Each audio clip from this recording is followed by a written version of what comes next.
Hello, everyone, and welcome to the show. Welcome. It's me and Lindsay tonight. We're just gonna sit here and chit chat and show off a couple of things and kind of talk about what we discussed during our Zoom meeting. Yeah, so it was a lot of fun. We had quite a few people on the Zoom, so Yeah. came up with some cool ideas for upcoming shows, different topics. So help people to learn some things and kind of grow in whatever area of the paranormal that you would like to, study or work on or whatever. So it's going to be a lot of fun. Hello, What's up? Carl. What's up, Yvette? Carl, I was going to send you a message. I'm going to send our little group a message tomorrow. So be prepared. Got some fun stuff planned. But yeah, I've been working on a bunch of things. So we can actually do live EVPs. So I got a second mic all mic'd up, ready to go. That's exciting. Yeah, right. That was per request from Mr. Wayne Poe. What else? Hey, Rachel. Hey, Rachel. Been working on some new Blu-ray stuff, some new Ghost Box stuff. So lots of stuff coming down the pike.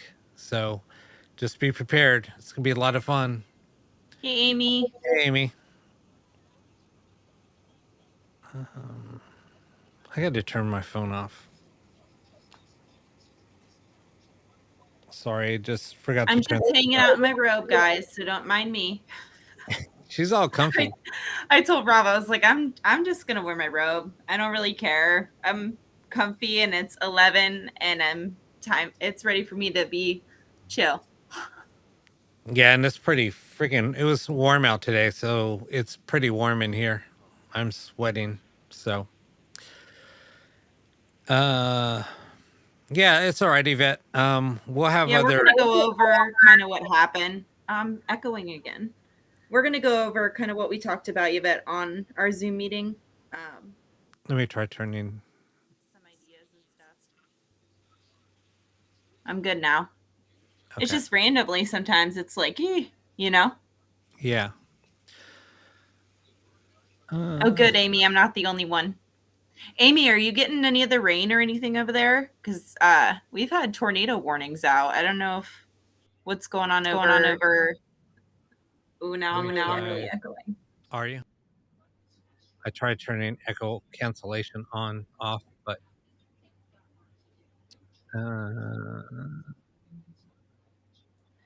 noise suppression wouldn't. It's just been pretty windy here today and rain, but.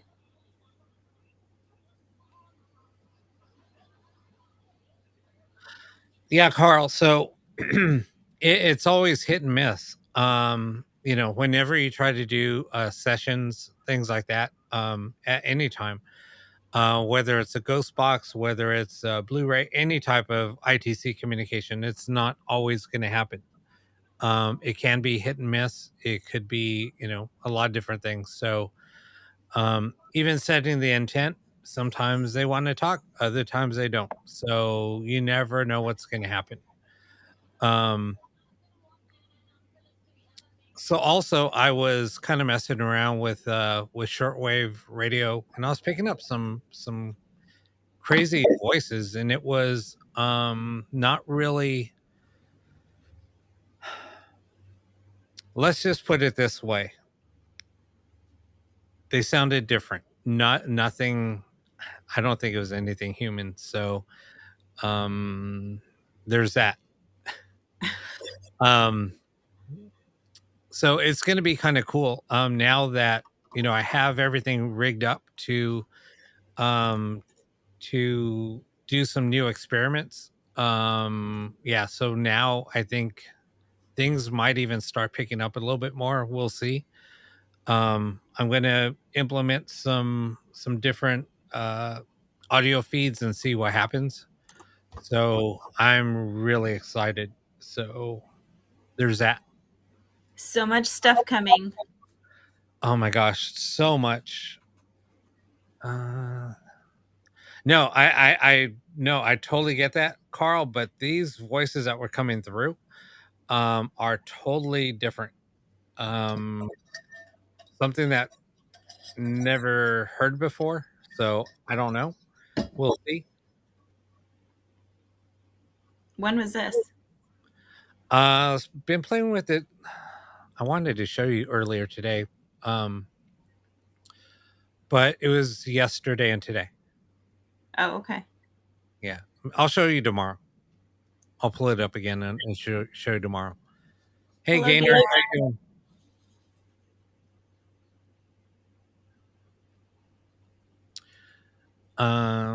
So just be careful out there. Amy, I told Lindsay same thing, but she's kind of a storm. Oh, Rob's all scared of thunderstorms and tornadoes and shit. Not really. We're Well, used to that because that's just what we get here, right, Amy? okay, so I talked about premonitions a little bit this week, because of when did that plane go down? Was that Monday? Yeah, it was Monday So, at like I don't know. I don't remember what time I told you. but what did I tell you? It was like I said this happened yesterday, and you're like, no, it just happened this morning, just like a little while ago. And I was like, no, it happened yesterday. I saw it happen yesterday. And Yeah, that was weird. I was freaked out because the plane that went down in China, I actually saw go down on Sunday afternoon. Sunday afternoon. So that's why I was like, no, this happened yesterday. Yeah, that was but weird. So with that being said, I mean, I used to have premonitions a lot, a lot.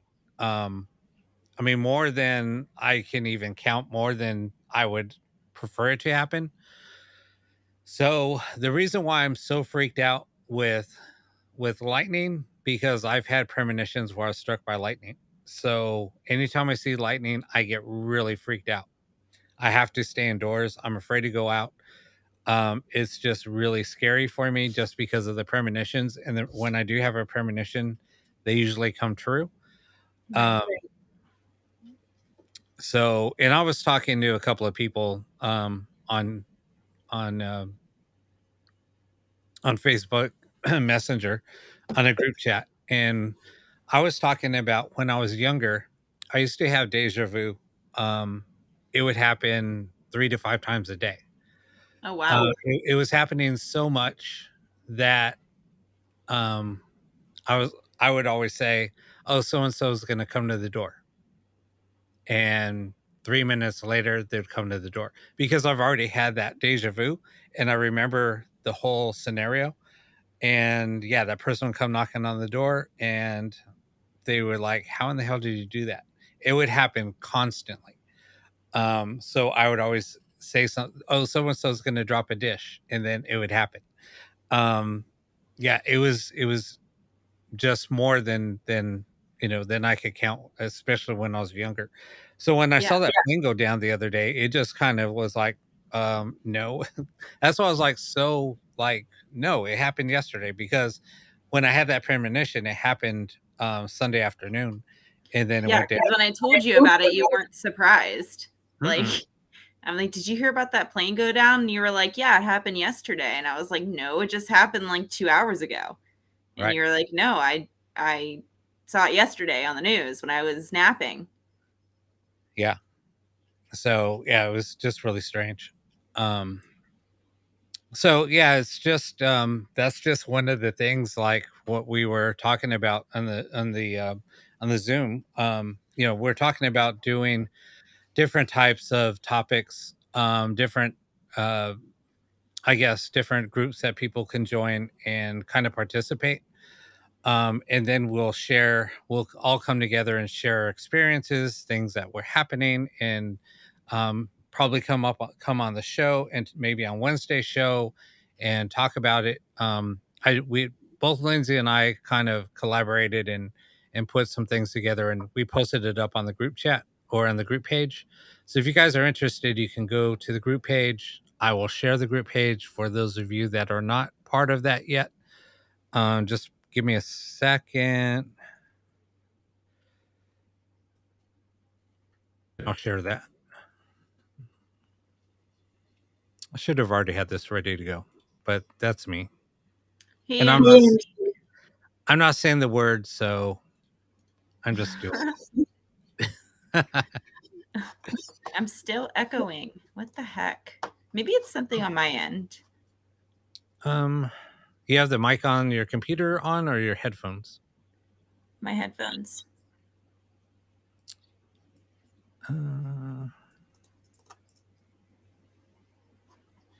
So to answer your question, Rachel, my premonitions can hit me when I'm asleep, and they can hit me when I'm awake.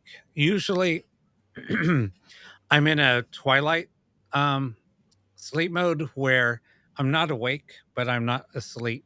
So you're just in that state where you're just like waking up, but you just haven't fully awakened yet, or you're starting to go to sleep and you're just not in a full sleep. That's usually when I have most of my premonitions. Or if I'm awake, it's almost like I'm daydreaming. I'll just sit here, like I'll have a conversation with Lindsay, and then I'll just like pause, and something will just I'll have like a vision, and then sometimes she'll get on me. That's usually when I'm like, you're not even listening to what I'm saying. Oh, you're not paying attention. You're not even paying attention. So I'm just gonna stop there. Yeah. So then she won't continue, and it kind of like, well, no, you can keep talking. No, I already said it. I'm not going to repeat myself. Oh my god, I'm so petty. That's okay. Yeah, no, exactly. So, like what you just said, I mean, it's yes, like Rachel, that's it. But I do it too, though. I do it too. I think we all kind of, but you just do different things when you space out. Yeah. And it's like when I've done it on the show. Somebody was talking about something, and I actually did a remote viewing on the show. It's like you kind of go in a trance almost, and you just have like a blank stare, and you kind of space out. And then that just happens, and then I'm like, whoa, I just had a vision. And then I'll describe what I saw. And so, I mean, that's happened a couple of times here. And I talked to somebody on the show that had a family member missing. And then I kind of talked to them after, and I described what I was talking about. And then I told them some things in detail. And they're like, I know exactly what you're talking about. So they ended up finding that person hanging out with the person that lives on that property. So, yeah, that's how it happens for me anyway. Everybody's different.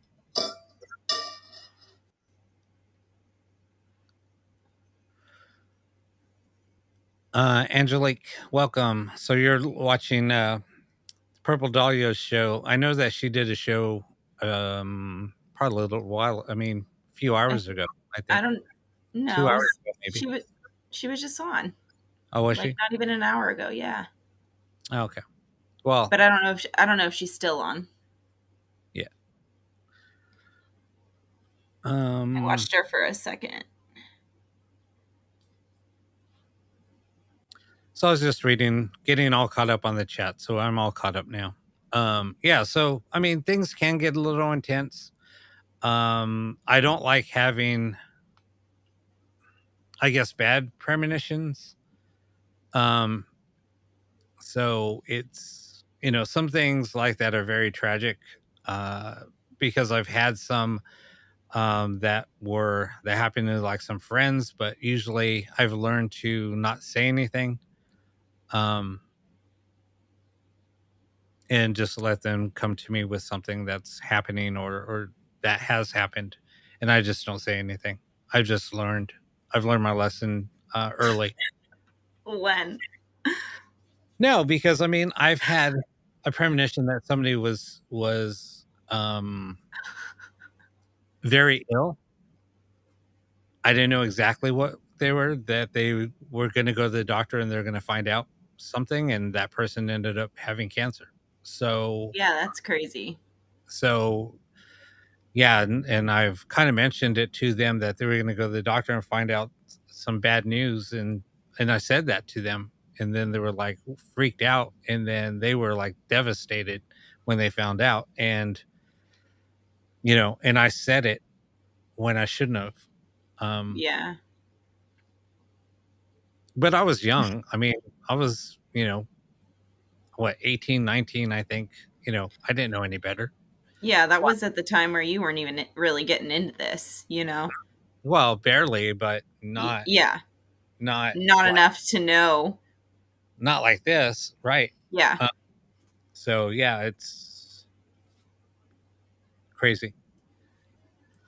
Yeah, Well, Ken's Ian, in his 22-year-old um, underwear, watching the show, has a beer, and slippers on. well, Len was saying that he spaces out when his wife asks him to do something. Uh, Oh, man. That's what I was laughing about, was that comment. has anything just jumped in my mind, in my thoughts? Yeah, I mean, things happen like that too, but I'm more of a visual person. Sometimes when I think something, usually it's not accurate. It's almost like I have to have a vision for it to Right. be um for it to be accurate. If it's just a thought, well, I jump into people's thoughts all the time. I'm really good at that. I take I that I partly think that I am, what do you call it? um What do you call it? clear audience. No, Uh, um why am I drawing a blank right now? I can't even think right now. I can't either. I'm just so hot.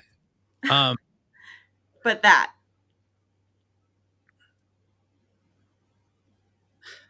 I mean, it's happened to me once, and it happened at a bad time. I was out to dinner, and I told somebody, "I can't believe that you're thinking about chocolate ice cream when we haven't even ordered food yet." And Telepathic. Thank you. yeah, telepathic. Jeez. Um, and I said that to her, and she like kind of freaked out. She was like, "I didn't say that out loud. I was thinking that." And I said, no, you said it out loud." She said, "No, I didn't." So, yeah. Needless to say, all the time, my cousin Morgan, I'm always saying shit that she's thinking of, and she'll always be like, "Can you get out of my head?" Like, she gets mad now because it happens so much that she like gets irritated. She's like, "Can you get out of my head, please?" I'm like, "I'm just saying what what's coming to me." It's not like I know that's what she's thinking, but it's like my mind's just so quick that like it just comes out of my mouth, and that's what happens. But I do it to you too. yeah, she does a lot. More I often do than it I do it to more often, Amber all the time. My best friend Amber. Shout out to Amber. more often than I can count. I mean, she's done that to me, but it's just funny. Yeah, energy parasites are the worst, or energy vampires are the worst. Right, Carl? Nobody wants to be in my head, I could tell you that.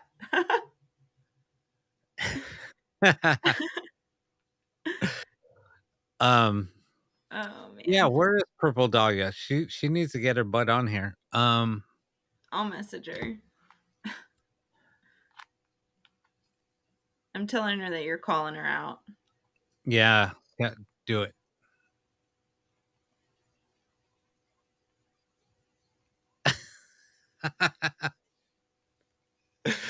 TMI. Lynn, that's TMI. Oh my gosh. This show took a left turn so fast. Come on, we usually take a left turn like maybe 3/4 into the show, not like right off the bat. Rachel, I do too. Me too.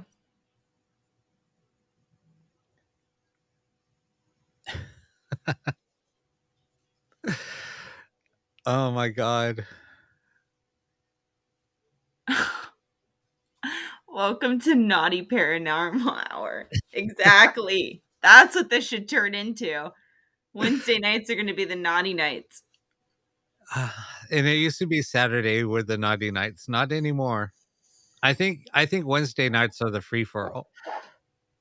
I think so too. That's okay though. Yeah, no, it's all good. No, we need Purple Dahlia on here for a reason. There is a reason why we're asking her to join. They march to the washer themselves. Even they couldn't deal with the nasty ass. They got tired of standing up in the corner, so they marched their asses out to the. Oh, man.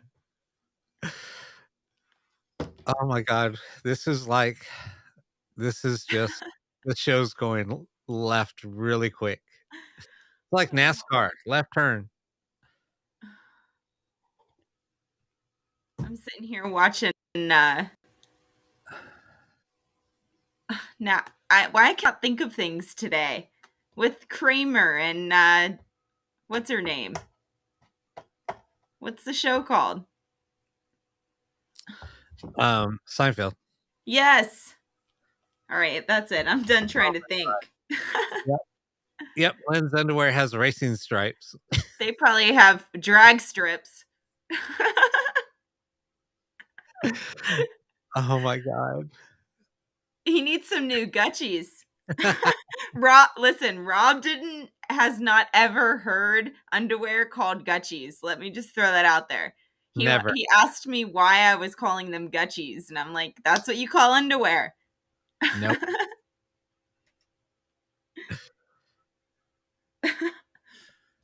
Crusty. Ugh. How did this terrible go to talking about crusty underwear? I don't get it. I don't know. Oh my God. This has gotten bad. So bad. So do you want to tell everybody the kind of categories that we're going to be doing, or just real quick? I know you posted it, but if you want to talk about it for a minute. Yeah, so let me pull up the list. Okay. Yeah, I don't have it either. I think that's your fault, Carl. You're the one that brought it up. Yeah, we're blaming Carl tonight. Because you were the first one here, so you have to be the one.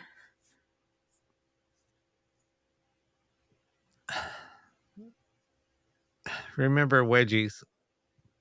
I think all guys remember wedgies.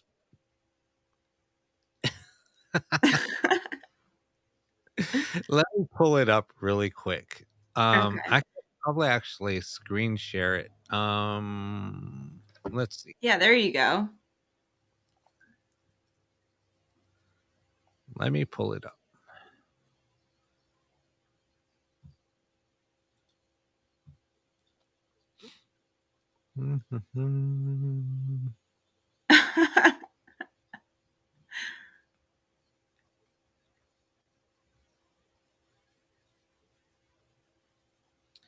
Where is it? Did we post that much stuff already? I don't know. No, there's a lot of stuff. I'm pulling it up now. I'm fine. I'm glad that you guys post so much stuff in here. This is cool. Yeah, I need to look at my Facebook because I don't get any notifications for nothing on there, and I thought that I had it set up, but I didn't. I don't think so. I got to go on there and fix it. Let's share this window. Tab.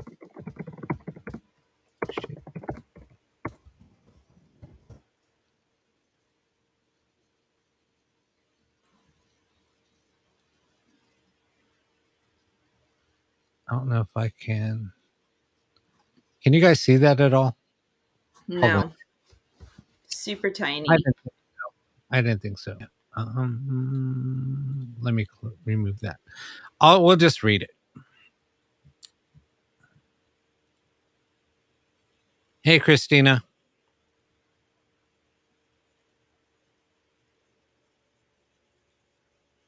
Hold on one second. So I'm thinking we need astral projection. I'm going to keep a tally. So that was number 1 that I've heard so far. So, Amy, if you want to keep track, that's number 1.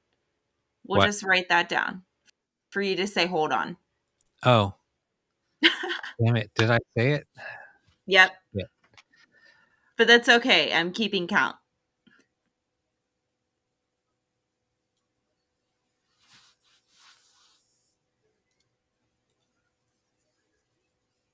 All right. Here, I'm going to send it. I'll let Lindsay. I'm sharing it with her so she can read it. Oh, I can see it. Yeah. So these should be.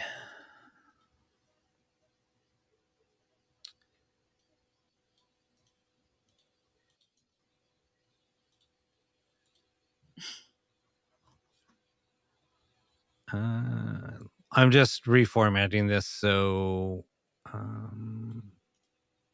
Breaking them down. Okay.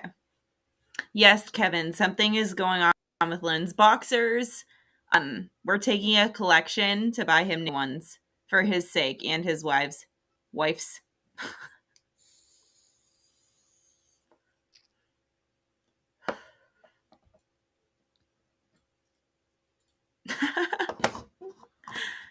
Oh, shit.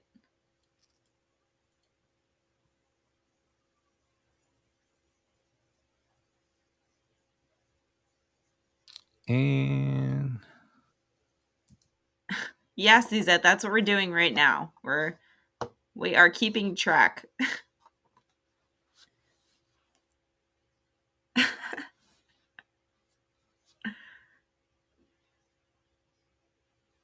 Yeah, Lynn's wife really would like him to get some new underwear.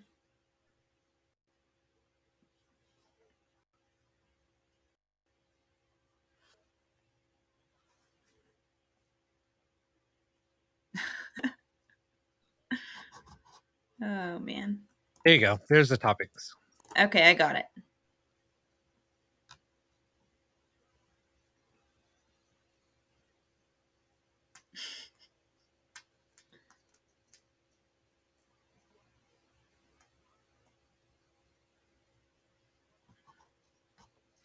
Lynn, I think your wife's going to put you in a timeout. You're not going to be able to watch the show for like a week.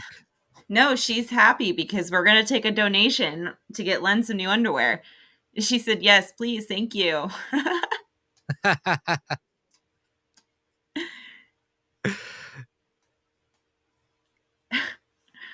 Oh, geez.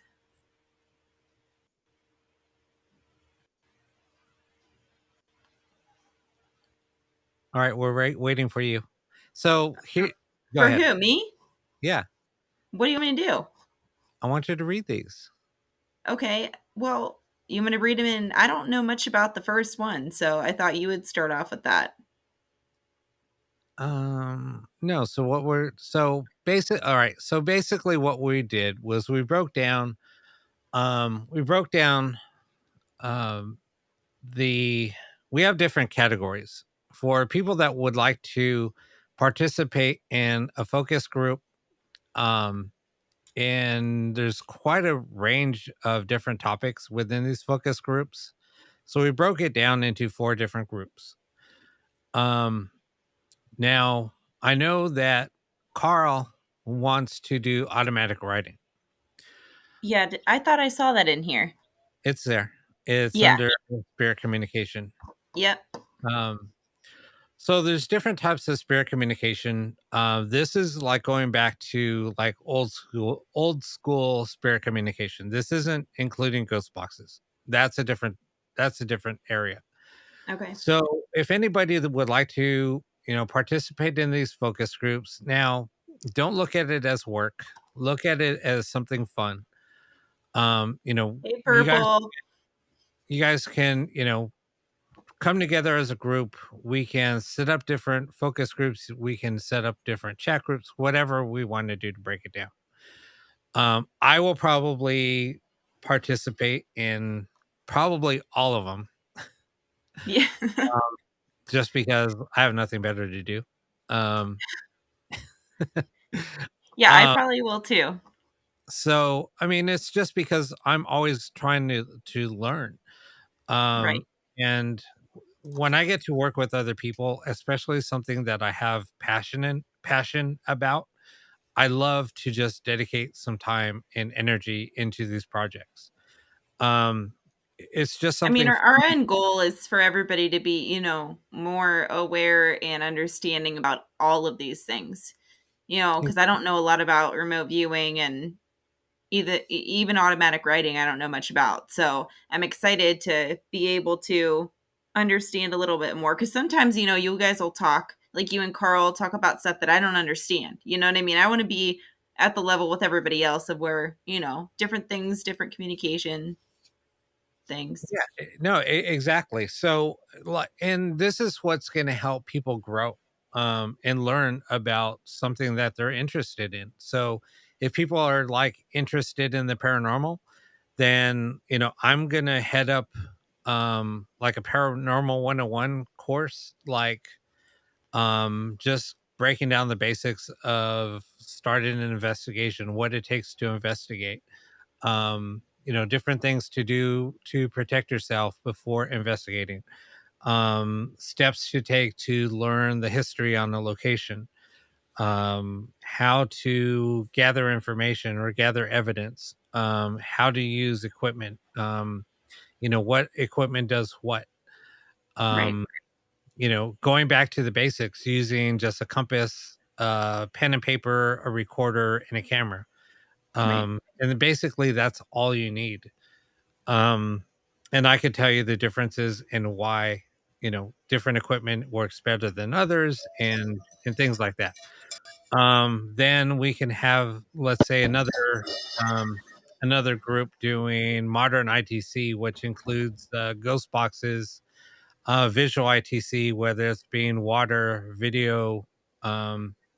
water ITC, smoke ITC, or vape ITC, um, or video ITC. It's all pretty freaking fascinating, especially when you start seeing different things or images appearing. I've done some visual ITC here on the show. I'm probably going to do some more. I'm probably going to set up something probably behind me so we can do some visual ITC using vape smoke, and it's probably going to require some lighting, but I will try to keep the strobes down to a minimum, um, as much as I can, just so um, it won't hurt anything, or it won't affect anybody, that are I didn't prone. even know that was a thing. Yeah. Um, Also, spirit communication using pendulums, um, dowsing rods, scrying mirrors, spirit boards, automatic writing. That will be like another type of topic.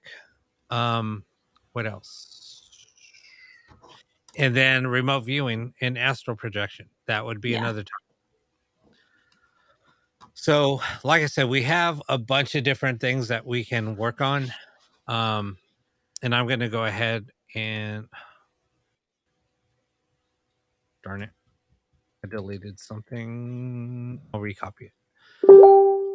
Anyway, so yeah, that's what we're going to be talking about. So or the different topics that we will be working on. So if you guys are interested, like I said, you can join the group page. I just posted it up again. So hold on one second. I got to check. Okay, I know that's I, number 2. I know I said it, but I have to check something. Somebody's saying that Yeah, I they're mean, I think we threw tarot in in there. Or maybe we didn't. But tarot is something that I would like to get into too. So I mean, we can throw that in there. Norma, I don't know why you're saying you can't hear me. I just checked it, and then the volume's fine. I just checked it on YouTube. I'll check it on Facebook right now. Yeah, Angelique. I want to say the answer is going to be no, but I think we were talking about, whoever wanted to be in that group to have everybody be able to either have like an app or an actual box or something. But I'll let Rob answer that. Okay. No, I just checked. I checked the audio both on Facebook and on YouTube. Everything sounds good. Yeah, I don't know why it's low. Maybe try going back out, Nora, and coming back in. Yeah, try to go back in, out, and then go back in. But I just checked it both on Facebook and YouTube, and audio levels are fine.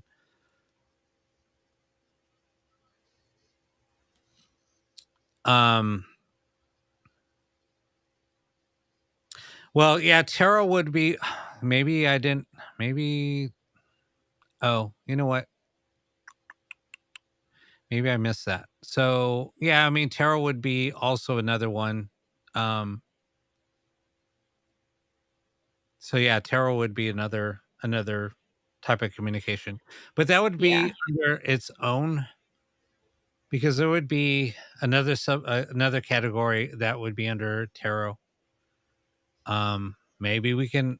I don't know. We can add other things to tarot, to go along with that.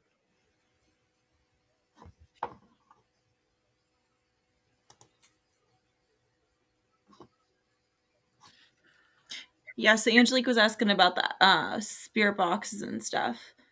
What was she saying about the spirit boxes? She said, if do you have to have a spirit box? And I said that I think we were talking about trying to get everybody to have one, or like have an app or something that they can all. If you guys want to purchase an inexpensive ghost box, I'm trying to think. Hold off on that. I would have to see if I can. I will build a few. If I need to. Or I can send you a link to purchase an inexpensive ghost box. What's not going to be the average ghost box? Let me look. Hold on. I think my SB7 number 3 and 4, because you said it twice. I think my SB7 with the speaker was only 110. I don't remember. Yeah, there's you can buy them for like $80, $85, somewhere around there. But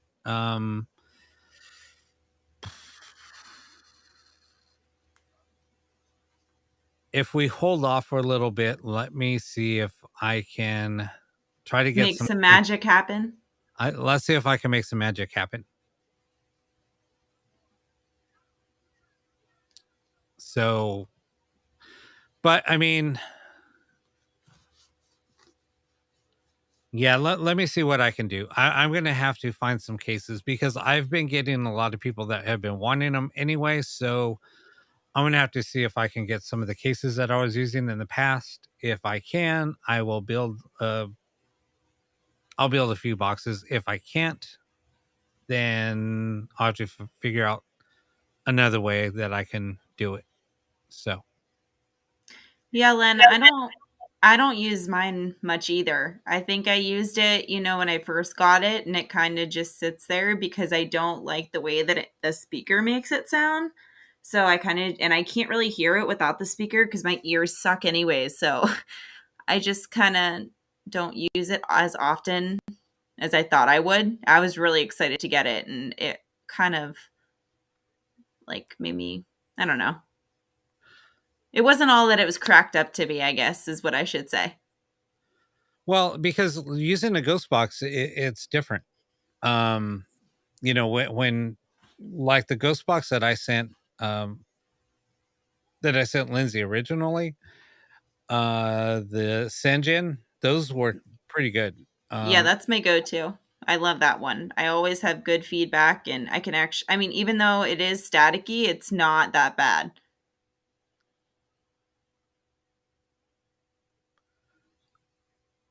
Purple, I bought some purple vinyl over the weekend to make you a special something. I just don't know how I'm going to do it yet. yeah, if I could find some decent little boxes that we can use, um, and have Lindsay vinyl wrap them, that would be pretty amazing. Yeah, that would be But cool. that I know, but it would just be so pricey though. Let me see what I can do, and let me see if I could work some magic. I might have to do a lot of searching tomorrow, but hopefully I'll have a word by Saturday. Okay, now speaking of Lindsay, so we kind of pushed her to work on a couple of little things. Um, I only made one, but we were talking about pendulum boards and stuff for our Zoom. That's where we were talking about it, right? The yeah, Zoom. yep. So I made one yesterday, and Rob wanted me to show you guys. And I know a couple people were asking for them. So this is just one that I made yesterday. That's it.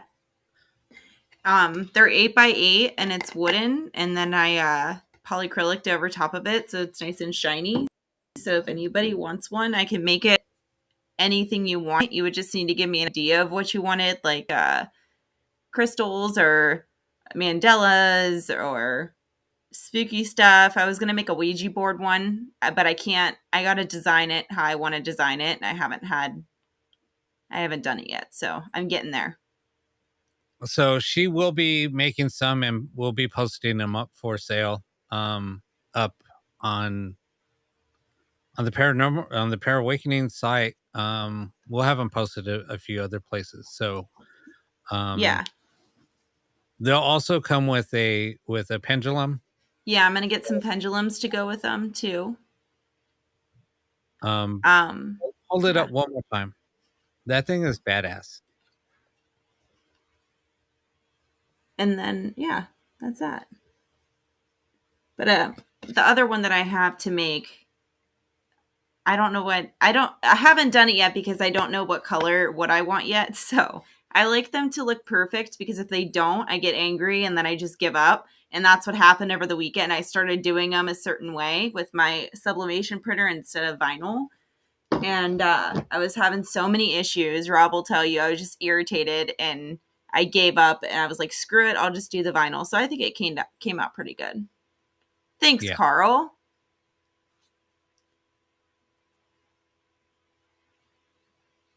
Oh, I guess I could show mine for the people that weren't in the Zoom. My other Yeah. one. What scares you?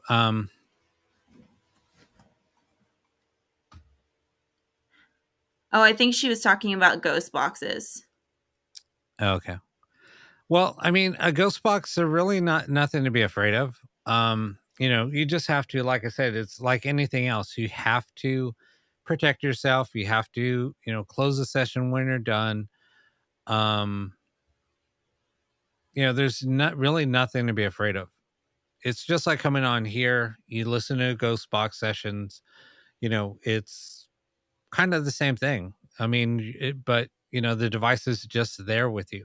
And I what was we afraid too, though. I mean, I didn't open that one you sent me for like a month and a half because I didn't know what I was going to get. But as soon as I opened it and started it, it was like addicting. Like right, I played with it a lot when I first got it. right. But see, here's the thing, Christina. So when we do these ghost box sessions like in a group, it's like we're gonna open up like a Zoom meeting and we can I can set up all the Zoom meetings for all the groups. So if everybody wants to set up a Zoom meeting, and have it as a specific time, then that's how we will host all of these different sessions. I can host all the Zoom meetings, or I can give other people access to the Zoom, and they can set up their own Zoom meetings. However you guys want to do it, that's how we're going to do it. So, we'll just have, all the groups just set them all up, and then we can basically just come together, set them up. And basically everything that we're doing is, we come together, we do our experiments together, we take notes, Yeah. and do things. And then later, after we do these sessions or these focus groups for a period of time, then we can all come together and kind of, um, um, we'll have like what Carl said, we'll have lesson plans. Basically, whoever's going to head up the group will have and don't look at this as work or school. It's all in fun. Right. You know, We it, just, yeah, everybody wants to learn. it's just like Which being is part of awesome. a club. You're all Yeah. and you're all coming together and doing your thing, and then later we'll just discuss it all. I mean, how else are you going to learn? It's like with us spending all this time and energy, doing investigations, or doing ghost box sessions, building ghost boxes, doing whatever. It's because we have a passion for it, and we're going to Right. do whatever it takes to learn and experience the things that we want to. So basically that's what it's all about. Right. So Okay, yeah, so here's what we I have to made, like, start somewhere. So go sorry. ahead. No, go ahead. Sorry. I just wanted to show this real quick. I made this a while ago. This one's just mine, and I didn't put epoxy or anything on it, but just to give you an idea of what, I can't get it right here, of what, what they could look like. No, that looks good. This That one's thinner wood too, so. And Carl, I mean, you talked about having one on cloth. Um, is that Oh something you? yeah. Are you talking to me? Yeah. Yeah. I wanted to do some on like a canvas cloth, but I have to find like a square sheet, that I can do that on to press it. So that is because I found designs that I really like in a square shape. So that's something else I can start doing if I can find it. Sometimes the materials for this stuff is just so astronomically stupid. You know what I mean? That's why I like doing the wood, because it's just cheap, cheaper to just do the wood. But I'm going to see what I can find for like a canvas. You know what I mean? Yeah.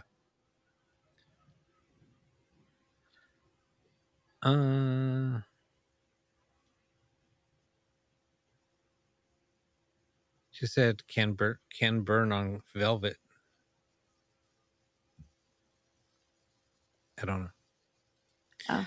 That's not my forte. That's Lindsay's area of expertise. Hey, Deb. Yeah, What's it's up, purple. Deb? Exactly. But if I do it that way, then I would want to use my sublimation printer. So I have to find the right material that I can sublimate on, because sublimation, I can do so much more detail. Like I showed Rob this one that I was trying to do. It was like a girl, you know what I'm talking about, with the two other girls, and she was holding a snake, and it was just so pretty. And I was going to put that on a board, but it didn't work out with the wood and everything. So, but if I can do some type of canvas and press that on, that'll be badass. Yeah.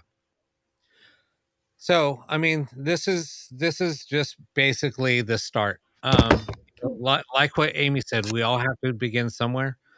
Um, and I have so many things that I can share. And that's basically why I wanted to start all of this, because we all have so many different areas that we want to experiment in. Um, so like there's a group of us that are going to start really trying to focus on Blu-ray and focusing our intent to try to get better communication. And that's basically how this all started. And we don't want people to feel like, oh, they're doing their own thing. No, everybody's going to get involved Yeah. eventually. Right now, it's just we're starting a little focus group. We're going to do a few experiments and then bring everybody else in the group into those experiments. Yeah. So, and in the meantime, so other people wouldn't feel left out, this is how we started building up the other groups. Okay, how can everybody get involved? So this is what we See you later, Gaynor. Thanks for coming. later gainer.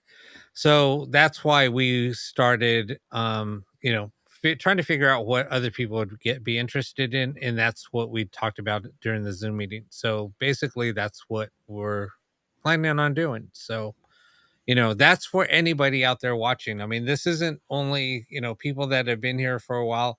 Right. Everybody invited. Anybody out Yeah. there that wants to join are more than welcome to join us and do this. This is just we're calling out anybody and everybody that wants to get involved. Um so I And posted. even if you're not like wanting to fully, go head on and do all of it, you can still participate in just listening, Absolutely. whatever you guys want to do. This is all about you guys, So we're just kind of doing that. Yeah, this is your show. I mean, this you guys, if it wasn't for you guys, we wouldn't have a show. Right. So I'm just trying to give back and trying to have basically an interactive type of show to where, other people can put in their 2 cents. Other people can feel like they're participating in everything. So that's why we're doing this. I just got to show you the cat real quick. Aw. Oh, man. She always got to be the center of attention,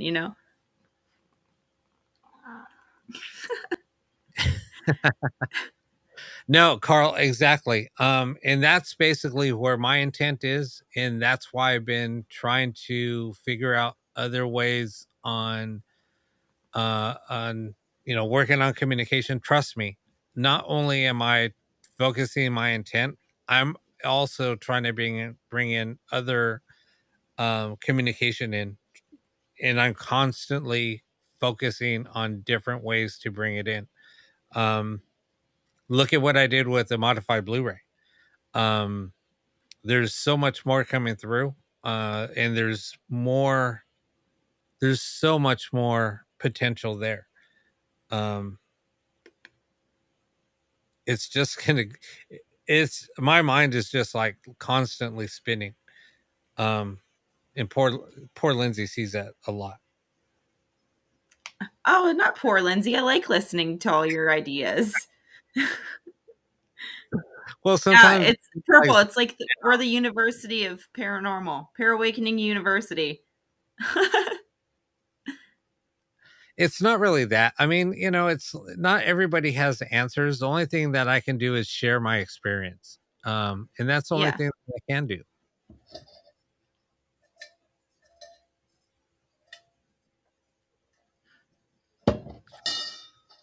So Um, going forward now, I know that we talked a lot.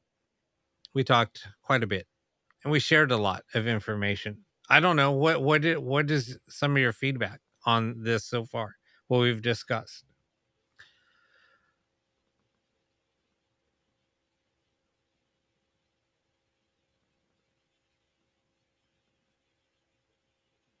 I'm not Um, sure what Carl's talking about. You might know. so basically, what he's doing is preferred development of telepathic link with people. So opposed to trying to do audio focus, I think we also need um, to also have our intent out there to try to communicate telepathically with whatever we're trying to communicate with. But Carl, there's also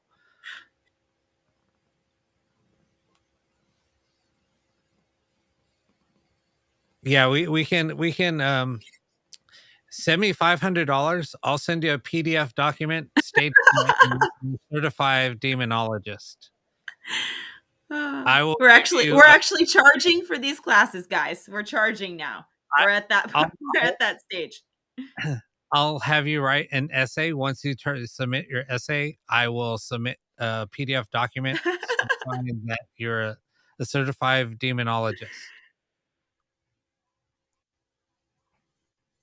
So there you go.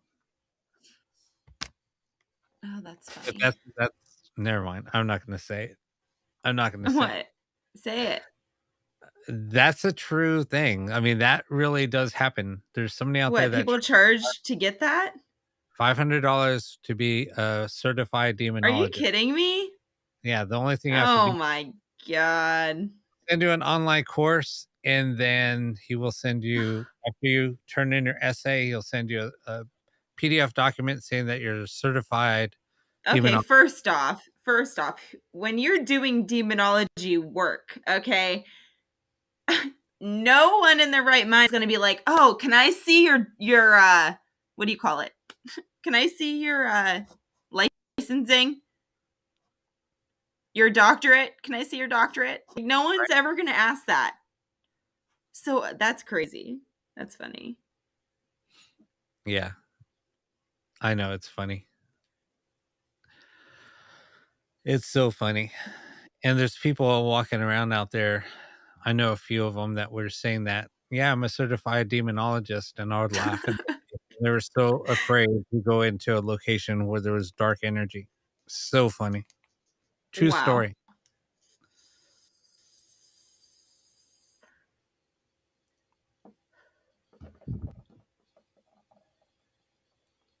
Yeah, that's a good idea.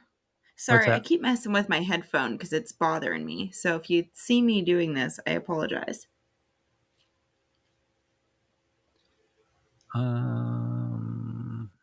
Sorry. What did Rachel say? I missed it. Oh, I don't know.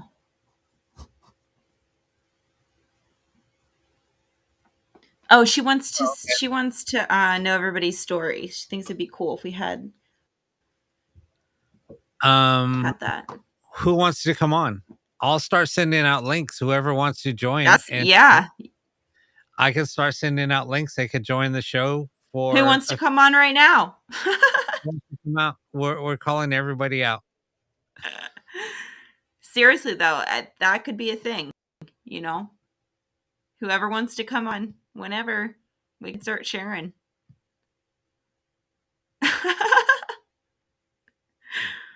Oh man. So never mind.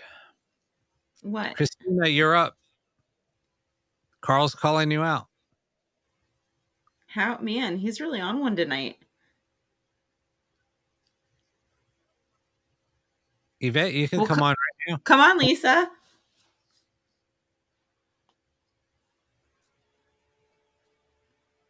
Yvette, you want to come on? Come on. Anybody gonna take the bait?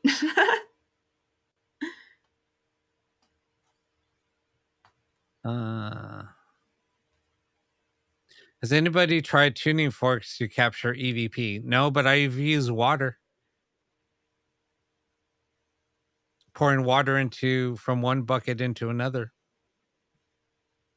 And it works. That's okay, Deb. I'm in my robe tonight.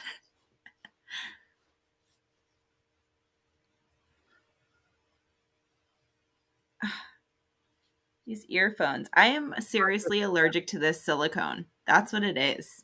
Why do I have to have such weird body? That's so many problems. We'll send you some headphones. Where's the link? Lisa wants on. Send her on over. Hold on. I'm gonna go. I gotta go check on Bub. That's 5 that I know of. I'll be right back. The robe protection.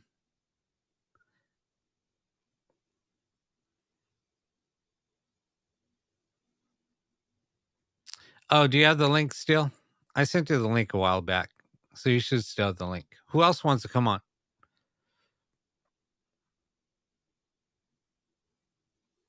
Who cares if you're in your jammies?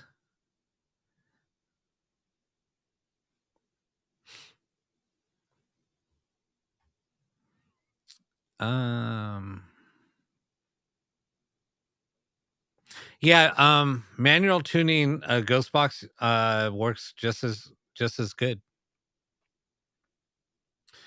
Also, tuning a radio to an open frequency works great.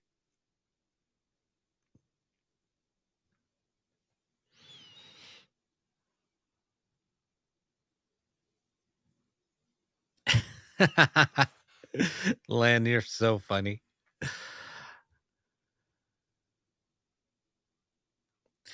Len, come on. We'll bring Len on. He can talk about the lady in white.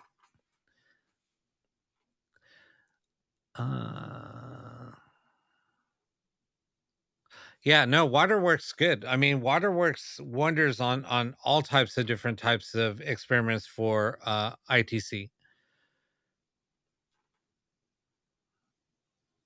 Len, as long as you're not in a G string, you could come on. If you're in assless chaps, you can come on. I don't care.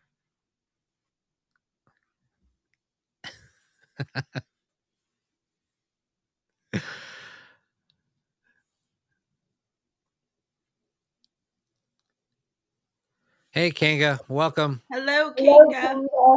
We miss you, Kanga. Why doesn't Kanga come on? Come on, Kanga. You can come on. Don't pressure her.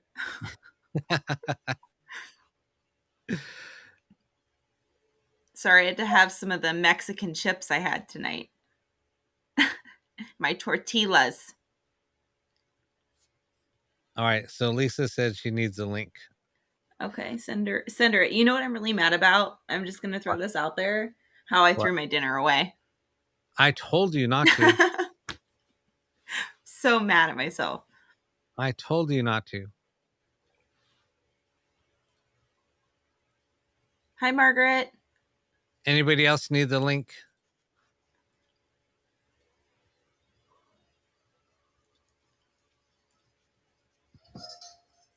Yeah, I vote for Kanga also. Kanga, don't listen to them. You don't have to do anything you don't want to do. Hi, Vitrina. And it's Miss Purple herself. Well, hello. What's up? What's up, everybody? Nothing. Okay, go live on your chat. Okay, I've never seen this before, so this is a little weird. What? What are you seeing? Oh, here, Len wants the link. Okay, now I can see everybody. What's going on? Oh, not just much. Hanging out.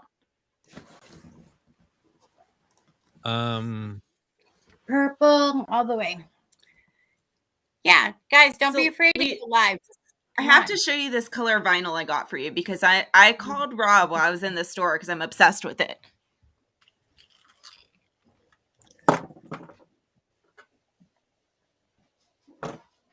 Need help, it says at the bottom. Is that like a rhetorical question? Or is it just testing me? Yes, I won't be able to help. You won't be able to see it. I'll have to send you a picture of it, but it's like purpley, iridescent-y, like dark, and like I love it. Like this? This isn't purple. Yes, it's kind of like that. Yeah. No, I have. I've gone totally live with curlers in my hair, no makeup. Yeah. One of those black mask things that you peel off. Oh yeah. Oh no, Yeah. 9 hours. Doesn't bother me none. Hey, you're your true self. So I told Rob, I was like, I'm wearing this. It doesn't change anything. It's like, this is what I got. Len, I don't have your email. I don't know your email address by heart. I know that I've sent you something, but I'm trying to check because I don't have So everybody's has email. anybody ever had an aura photograph taken It's a big fancy term for it, but it's basically it takes a picture of your aura. I guess they're like, they can be like $20 to $40. The question isn't like, are they too expensive? The question is finding somebody that can do them. No, they're very expensive. Through meditation, Spirit's telling me that our auras, there's something similar, like connecting all of us. Right. So at first I thought it might be a map. Oh my God, I'm going to have to get a map and those little pin things so I can figure this out. But I sort of feel like we sort of make a Merkaba in a map form because it's like we didn't have enough pieces of the puzzle before to make like a consortium, and now we do. I just don't know the path of what it looks like yet because I don't know how to do it. So there is one that you can do, an app that takes a picture of your aura that Amy and I did, but we got the same color. So I don't know if that's helpful because I don't really think it worked because they say you're supposed to get like a different range of colors and you can do it like 2-3 times a day, but I don't have an Apple anything. So it's on the Apple thing, but it's just Deb said that she had hers done years ago. I've never heard of it. I don't know. There's one place in Worcester that does it. So I'm going to check into that. Yeah. Kinga, you didn't miss much. We were just talking about the little groups that we're going to be doing. Yeah, I was live and I was late. So, aftercare. What's up, Joe? So what I thought, my black mirrors, I thought I had made serious progress. You're right. It's going to need a lot more paint. I told you. It takes about a half a can. I'm like, oh no, it's really completely like covered. And then I'm like, what the heck? It looks like Swiss cheese. Yeah, it takes a lot of work. Yeah, I don't like the smell of spray paint. And like it said fast drying, yeah, on the fingers, not so much on the glass. On the fingers, yes. I was like, scrub it. Do not touch the glass because you'll leave a fingerprint, then that mirror is shot. Amy, are you near me in Worcester? And we say WOOSTAH. It's spelled Worcester. Don't ever call it Worcester if you're coming to Massachusetts, people. They will send you like a freshman in high school. They'll put you in the gym locker. The hold on clothing line. Yeah. Every time he says hold on, I see the video hold on. I don't know what video that is. Oh, Amy, I don't know if she's talking about Worcester, Ohio. No, I'm Worcester, Massachusetts. Massachusetts. It's hold on to your love. And I can't remember the name of it. Oh, and Vogue. Rob, are you going to touch on that, what Kinga said? Orange and I don't know what that means. I'm not a dream reader, so I can read. You want me to read Kinga's question? I'll do the reading. I love reading. Yeah. I almost forgot. You guys were in my dream last night. I can't remember. Hold on. Oh, I took it down. That was rude. Can't remember the story, but it was about our group. P.S. I have nightmares and rarely dream anymore. What does it mean?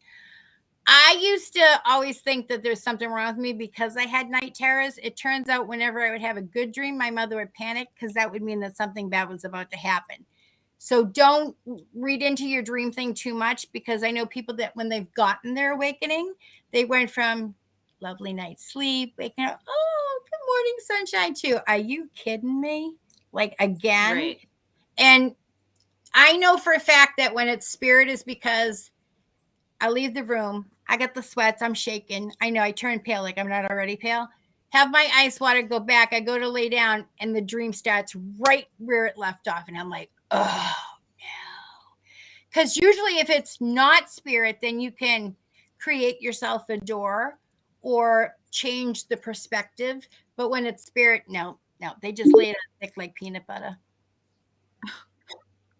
So, yeah, like the cameras that are used to it's not really a camera, they said. From what I read, it's you have to put your hands on it.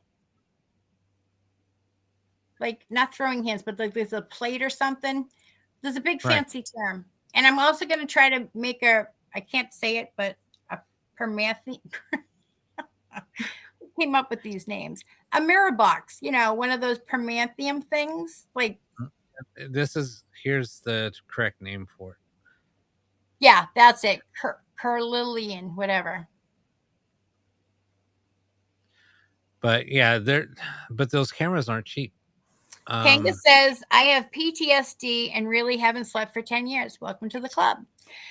That's when I lost my dreams and replaced them with nightmares. So it was a good thing. It was a good thing and a pleasant change. Well, PTSD can trigger it. Most people that have PTSD or anxiety, you get abilities. Right. Yeah. You just have to know your triggers. And the harder you fight an anxiety attack, the worse it gets. So just let it ride, or put some ice water on inside your elbows, your wrists, and your neck. And that usually brings it down. Or try counting out of order, because your mind can't have a meltdown and do that at the same time. So it shuts off and it reverts. It works great for pain too. That's a good idea. I live in the boonies. Like Rob's like, oh, you couldn't find the paint. My husband's like, you're still looking for paint. I'm like, 5 stores. 5 stores? Oh, why? I welcome to the boonies. Then every time I ask, like, and what are you doing with that spray paint? I'm going to go tag people on the highway because I'm 53. What else would I do? And they're like, we're going to need to see an ID. Oh, my goodness. Like, the pants didn't scream I'm a weirdo as it was. My husband's like, they're going to have cops waiting for you outside the house. I'm like, well, there we go. But the glass place was all excited, so they can't wait to have me come back because I asked for a black mirror, and they went. I was like, oh, no. There it comes. Right. Men in black. Right. I'm getting the look. And they're like Tyler Henry. I was telling Rob this earlier. I was like, yeah, but I'm like way older. Like, he could be my kid. So you know what he does? Mm-hmm. Yeah. Do you know him? I said, no, but we actually have the same set of abilities. So I kind of know. I just want my mirror. So they don't have a black mirror. They can have it made. They'll have to figure that out. But or you can buy a round piece of black obsidian for a few $100s.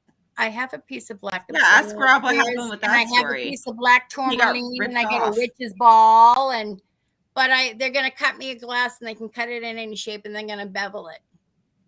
Oh wow! But she's gonna ask the glass maker, and then she's like, "Do you live nearby?" I'm like, "Yeah, down the street." And like, "Oh my god, really?" I'm like, "Oh no, you should know I keep a machete by my door." I made a ghost box with a black mirror in it. Has anybody done the Permanthium box, like stepped in the mirror box and like run an experiment with like a blind? Let me rephrase that. I can't do it with a straight face. Has anybody used a blindfold and gotten in the box? Just asking for a friend. I can't say I have. I'm just gonna. Here, I can share this. Rob's missing it all. I know. By the way, I'm going to a concert Saturday, so I'll be sure to post the pictures of that outfit. Oh, exciting. Yeah, husband's not thrilled. He's already like, you can't wear that out. Did you just say I can't? Okay, Dad, thanks. I'll wear what the hell I want. That was one of my first ghost boxes that I built. And I love it. It's so gothic. I love it. Yeah. You know what it needs around the outside of that mirror, though? It needs like some Ouija board letters or like the spirit board touch to the front. Oh yeah, you want to sell it for like $600. Too bad you don't know anybody that can do that. Yeah, I know. And I was just thinking today when I bought my little puppies, a little kids pool, I'm thinking, I don't have any vinyl things to put on my car like I used to have when the kids played hockey that says like, oh yeah. And I kind of know what I want for an icon now, but I can't draw. So the mirror right behind the ghost box, we actually caught an apparition in that mirror. And she had no face. But yeah, Carl's idea with the phone thingy, but I did it with the tablet. And people were saying during my live that they could see things coming through on that, an orb, a spirit, which then proceeded to mess with my hair, which I know he's fascinated with my hair, but we're not dating material. I'm just sorry. He's just my thing. But yeah. So, and it's weird. It works, and I don't know why it works. And that's the part for me, because I don't need any of these tools, but I'm fascinatedly obsessed with these tools. Yeah. So those of you that are just joining the show, I did post up a link in the chats. I just posted it it's probably about 6 messages now. In the list or in the chat.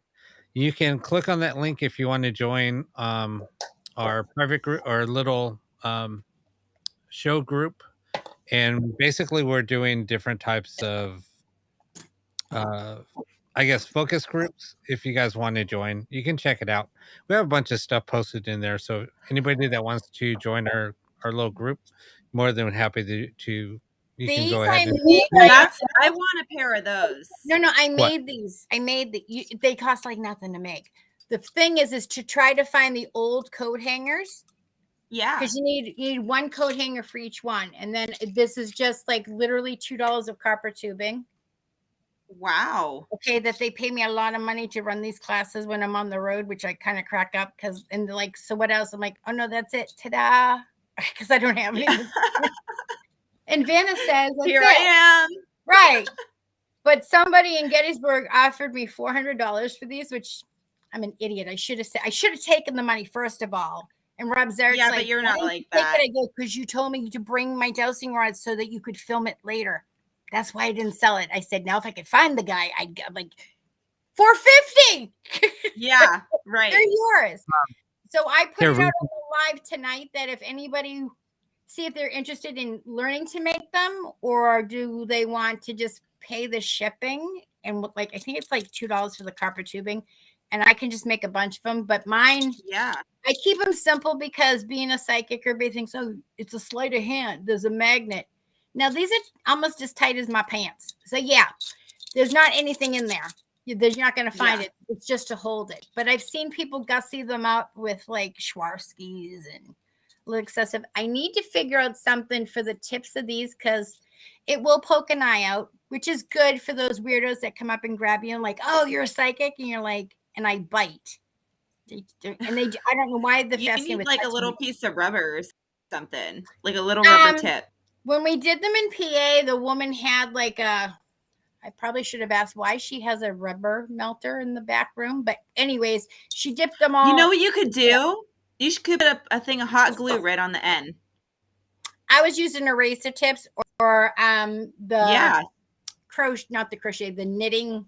They have caps for them, but I can't find enough of the caps. So like simple things like that, like an eraser head or whatever. People make a company and then they charge you $17 for a set of cone head thing used to put on the top. Go look, a number 2 pencil. There you go. It's on there now. Go ahead, Rob. Also, let Fran know that I still want to have her have her on the show. I'll have to reach out to her. I'll reach out to her this week. Carl, that's what I sort of did with the tablet because it's a much bigger thing than my phone. So I was doing that. I had that in the background. So that's where they said that they saw the spirit come through. But actually, I love doing stuff on the cheap. So when you said fabric, canvas, if you go to Home Depot or Lowe's, you get one of those paint drop cloths. It's the same material and just use some liquid starch and iron. So I heard. I mean, somebody said it. I don't know who. I've seen it done. Might have done it myself. Yeah. Oh. Or old sheet. It just depends. You just need like that spray starch. Yep. It's very popular in the 80s. Let Fran know that I'll reach out to her to have her on the show. I know that I was going to bring her on before Raina passed, and then things after that happened. Then we both, I think, kind of we're taking things a little hard, so that's why I've reached back out to her. So I'll reach out to her tomorrow. Hey, Len, what's up? Len, are you there? Oh, not much. How you doing? I'm doing good. Too bad we can't see you. I think I'm here. He's all mysterious. Like, what's behind the curtain? Hiding out because he's sitting there in his assless chap, sitting on his in his recliner. Last time, didn't he have like rose petals and candles going? I'm just saying. Yes. Yeah. Yes, he did. Okay. Like, I'm like, I remember like the romance gothic thing, We can hear you, Len. Can you hear us? I have no idea. Yes, I can hear y'all fine. I just don't know why I've got a black screen because I did move to my studio. Oh. And Try turning according to Restream, the camera is working. Is it opened? I have a need help thing at the bottom, but like Okay, I thought that camera's was off. so I don't know. Here, let's. Why don't you? Here, I'll drop you out and then come back in. Carl Sturgis says you can use the palm of your hands. Just cup your eyes with your palms, then open in the dark. You have chakras on your palms and lots of energy. I have a friend that took a picture of a bath mat where the pictures in the bath mat kept changing. So she sent it to me, and then I messaged her back. I'm like, oh, that's really trippy. And then we brought somebody else in that had abilities and somebody else. The next thing you know, we're all staring at this bath mat. And then finally somebody says, smooth it out. Oh, yeah. I was thinking burning, get some sea salt and stuff. And somebody goes, why can't you just smooth it out? And we're like, oh. Like there's there you are, Len. There he is. Yes, can you hear me? I can hear y'all just fine. Yeah. He's in the red room with his assless chaps. Yes. Actually, I'm in my sleepy pants. So this is a long sleeve t-shirt and with sleepy pants. He needs to do one of them TikToks. I actually do my shows. I'm wearing my long sleeve shirt with my sleepy pants. This girl today was like, my outfit of the day. No underwear. I love your whole outfit. And my husband's like, what the hell did you wear out? Like, my Walmart pants for $5. There we go. Take another left turn. Oh, here's Hey, the whoa. Facebook, what is going on? Guys, we enforce Facebook community guidelines at all times. Woo!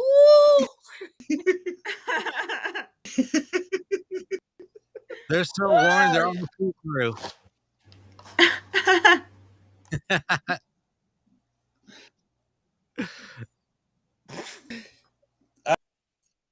I got another pair. These have a major hole in them. See? Oh my God. Well, those are Actually, chaps then. to be the underwear Jeff shows got major holes in them. I wash them and use them for racks. They're great. Absolutely. Testing racks. T-shirt material makes really good. Like if you have your hair in curlers and it's still damp, you can wrap your head in them. That's why women always steal the men's T-shirts to wrap it because it dries them faster. Oh my God. This is so funny. Wear them on your head like Weird Science. Oh my God, that was such a good movie too. Do it. Put them on. Put them on your head. Do it.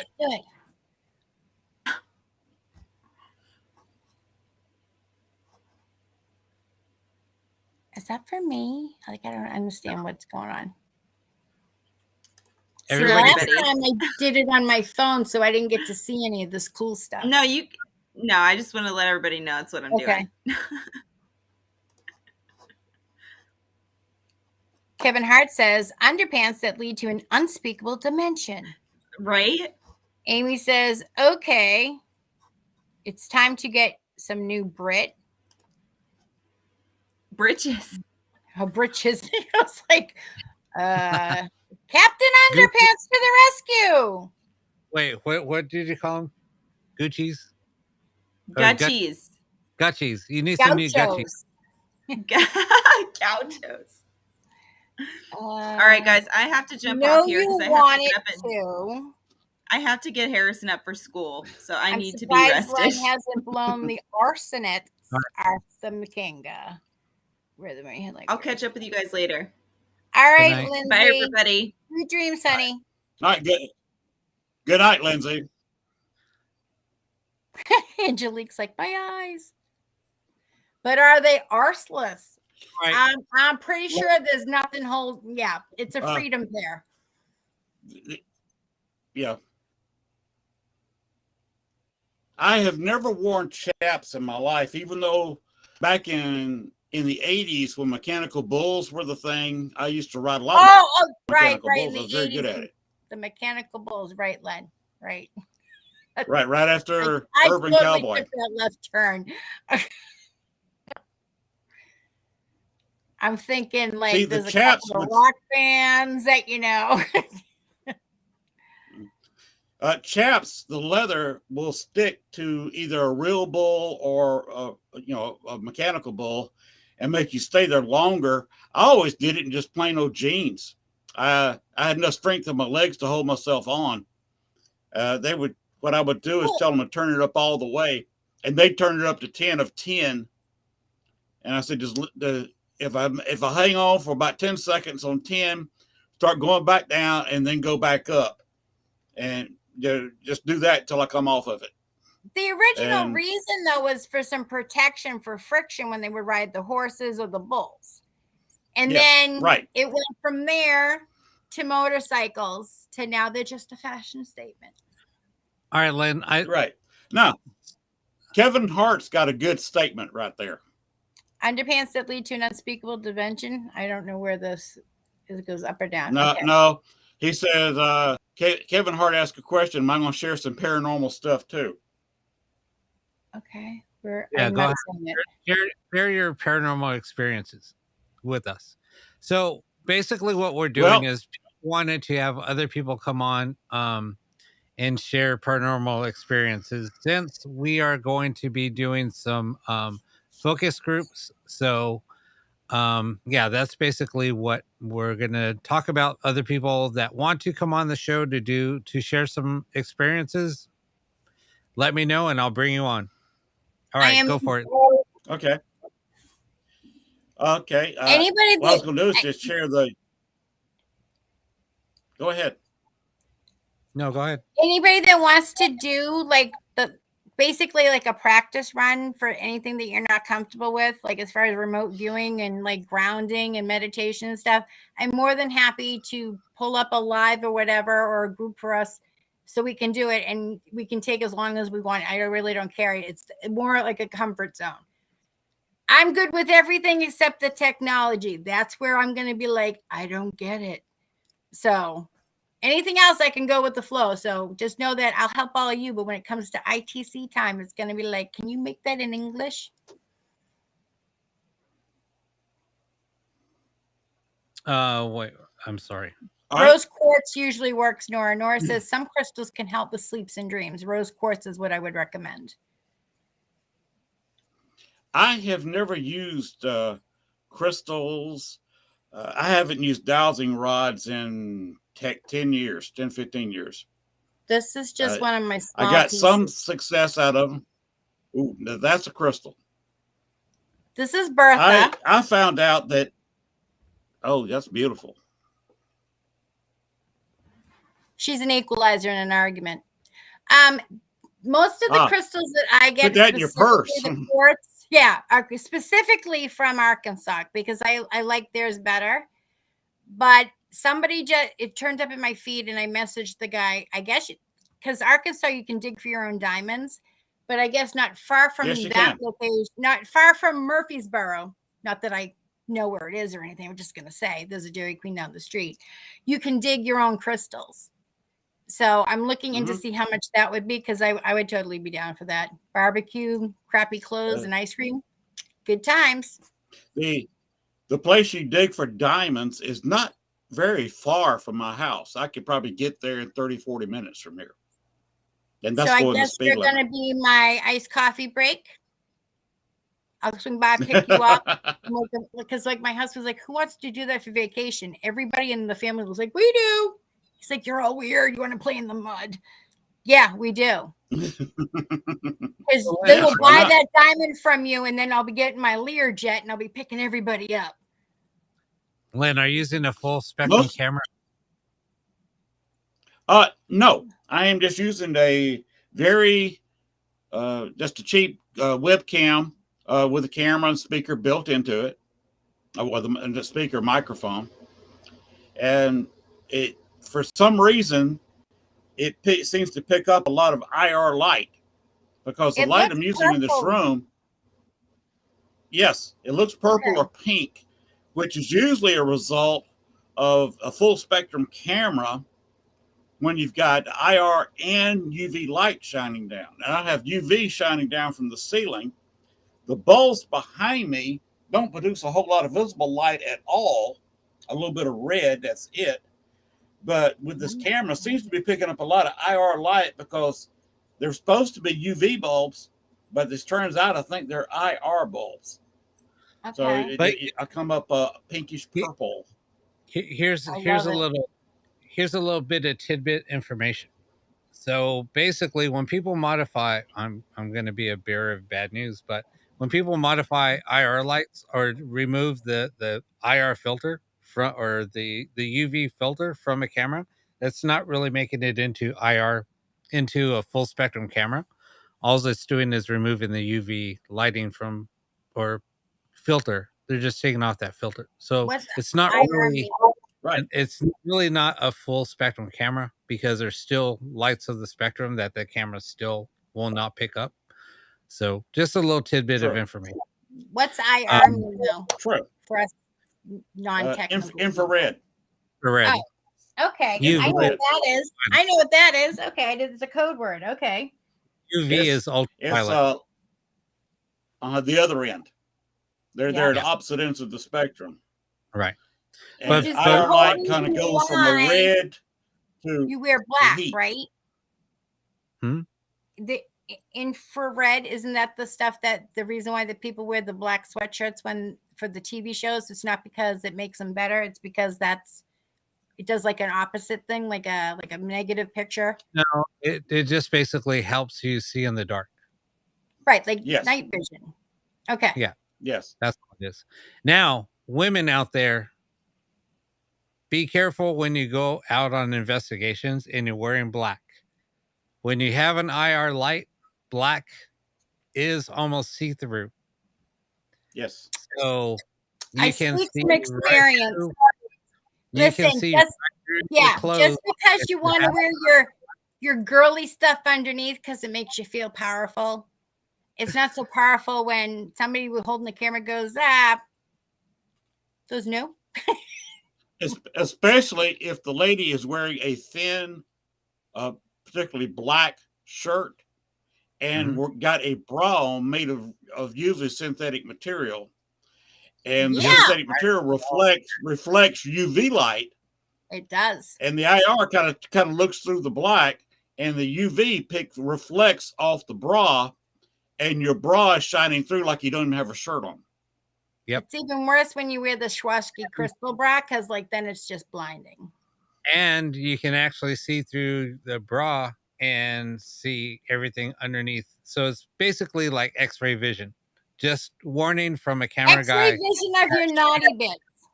That shoots IR. And that means leggings too, ladies. The leggings too. Because if you wear those like thin ones, you ain't hiding nothing. Just so you know. No, I mean, I've had to pull women off camera and say, hey, unfortunately, I'm not going to be able to use this footage, but I would be careful. I would put a sweatshirt or something on because I can see right through your clothes. I wore a gray sweatshirt and Rob Zarek was like, you're a floating head. I'm like, that's not a nice thing to say. He's like, no. He's like, you need a black sweatshirt. I'm like, oh, okay. He goes, you don't own a black sweatshirt? I'm like, no, my go-to's gray, but okay. And then my nails were glowing in the dark, so I was a hot mess, but you live and learn. But everybody thinks that's why we wear the black sweatshirts is because it makes us better. It's not. It's for videoing purposes. And Angela, you and I were. This is a green shirt. Hide in the corner. Very green.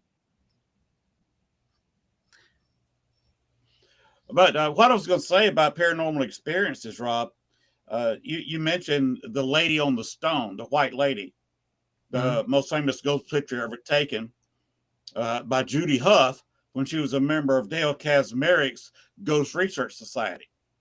And I know Judy. I've known Judy for several years, and Dale and I are particularly good friends, even though I'm living down here in Arkansas now. He's still up in the Chicago area. I've worked with his group several times, been on a lot of investigations with him. He was absolutely shocked because I went into what's called the Humphrey House. It's opened up. If you look it up on the internet, it's humphreyhouse.com. It's available for tours 1 day a month. I think it's the third Sunday. Don't hold me to that. That's that 1 day. It's in And Chicago. you can go on tour of the place. Chicago? It's actually outside of Chicago, in Arlen Park. Yeah. And yeah, you look it up. You can find it. It's a big house. It was built in 1881, I believe. And it's got artifacts from John Humphrey. John Humphrey was a state senator in the Chicago area. In fact, through the 1870s, 1880s, up until the 1890s, he was the most powerful man in Cook County, which is the county where Chicago is located, outside the city of Chicago. And he tried to stop the 1892-93 World's Fair, which is called the Columbian Exposition, because it was supposed to be set at the anniversary of Columbus finding America. At least for the Europeans. A lot of people found it already. But anyhow, he had never gone in there and investigated, because they don't open up for investigations. They're still really particular about that. That's how I know the places, that they're very limited. So if you get in, take advantage of it and be respectful, because you might not get a chance to go back. That's right. Dale got in there one night finally, and I got in there about a year or two earlier. One of the only 3 people that was investigating it up till Dale got in there. The only people that ever investigated the place at night. Anyway, they have a wedding picture of John and his wife, Amelia, first wife, Amelia Patrick Humphrey. The reason I'm bringing up all this, out of a ghost picture that was taken in Baxter's Grove Cemetery, is the reasoning. I took a picture of their wedding picture, which is an 1863 photograph.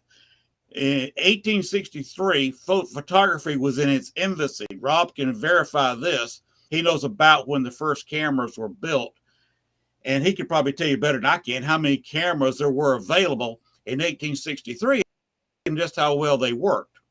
Lots of Civil War photography.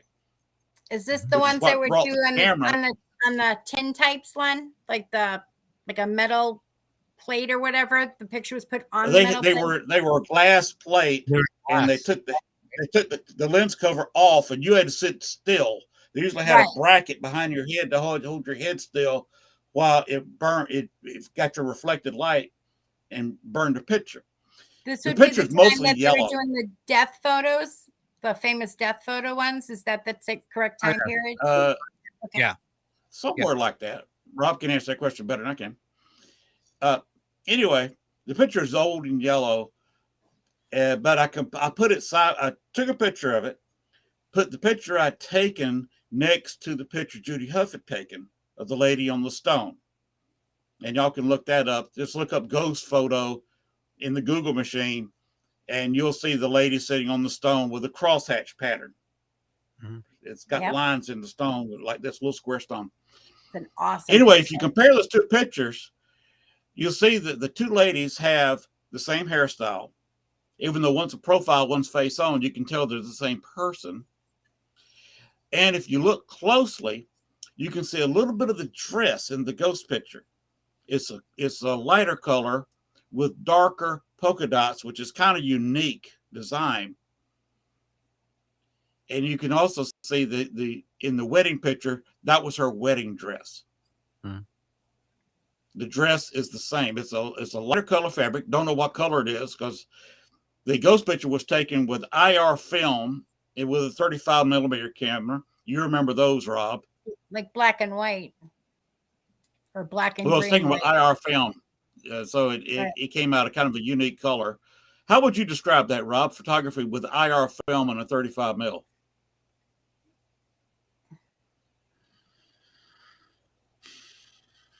Like the early cameras only ever did black and white, as far as I know. I don't know when color came into the whole thing. It's almost like reverse. It's almost like a reverse image, kind of like when you look at a negative photograph. Mm-hmm. If you look at the old 35 millimeter negatives, they were almost reversed. The image was almost white and the background was a darker color. The faces were almost blood. You couldn't even see the faces, but you can see the hair. It was almost like a reverse image. Mhm. And that's when, if you look at any type of IR photography, or if you even look at ultra or full spectrum photography, you'll see that trees are almost white and then everything else around it is like pink. Yes. It's the same thing with IR photography. It's almost like a reverse negative image. I have a camera I can, and it does have like reverse imagery, so it will show you what. And we, I have a modified camera. Basically, it's an action camera like a GoPro, and built into it, it has reverse imagery, so it'll have like a reverse image, and that's basically what it looks like. But that's how a negative is done. It's a reverse image, because that's how Right. I see. That's how the human eye sees its reverse image. But that's how, when a camera is done in a negative, it's a reverse image. So Mhm. it's just stamped on the film, and then when the developing process is what brings the image together. Right. And anyway, that's how the picture in 1992 was taken. And I was the first one to ever put those two photos side by side. Mhm.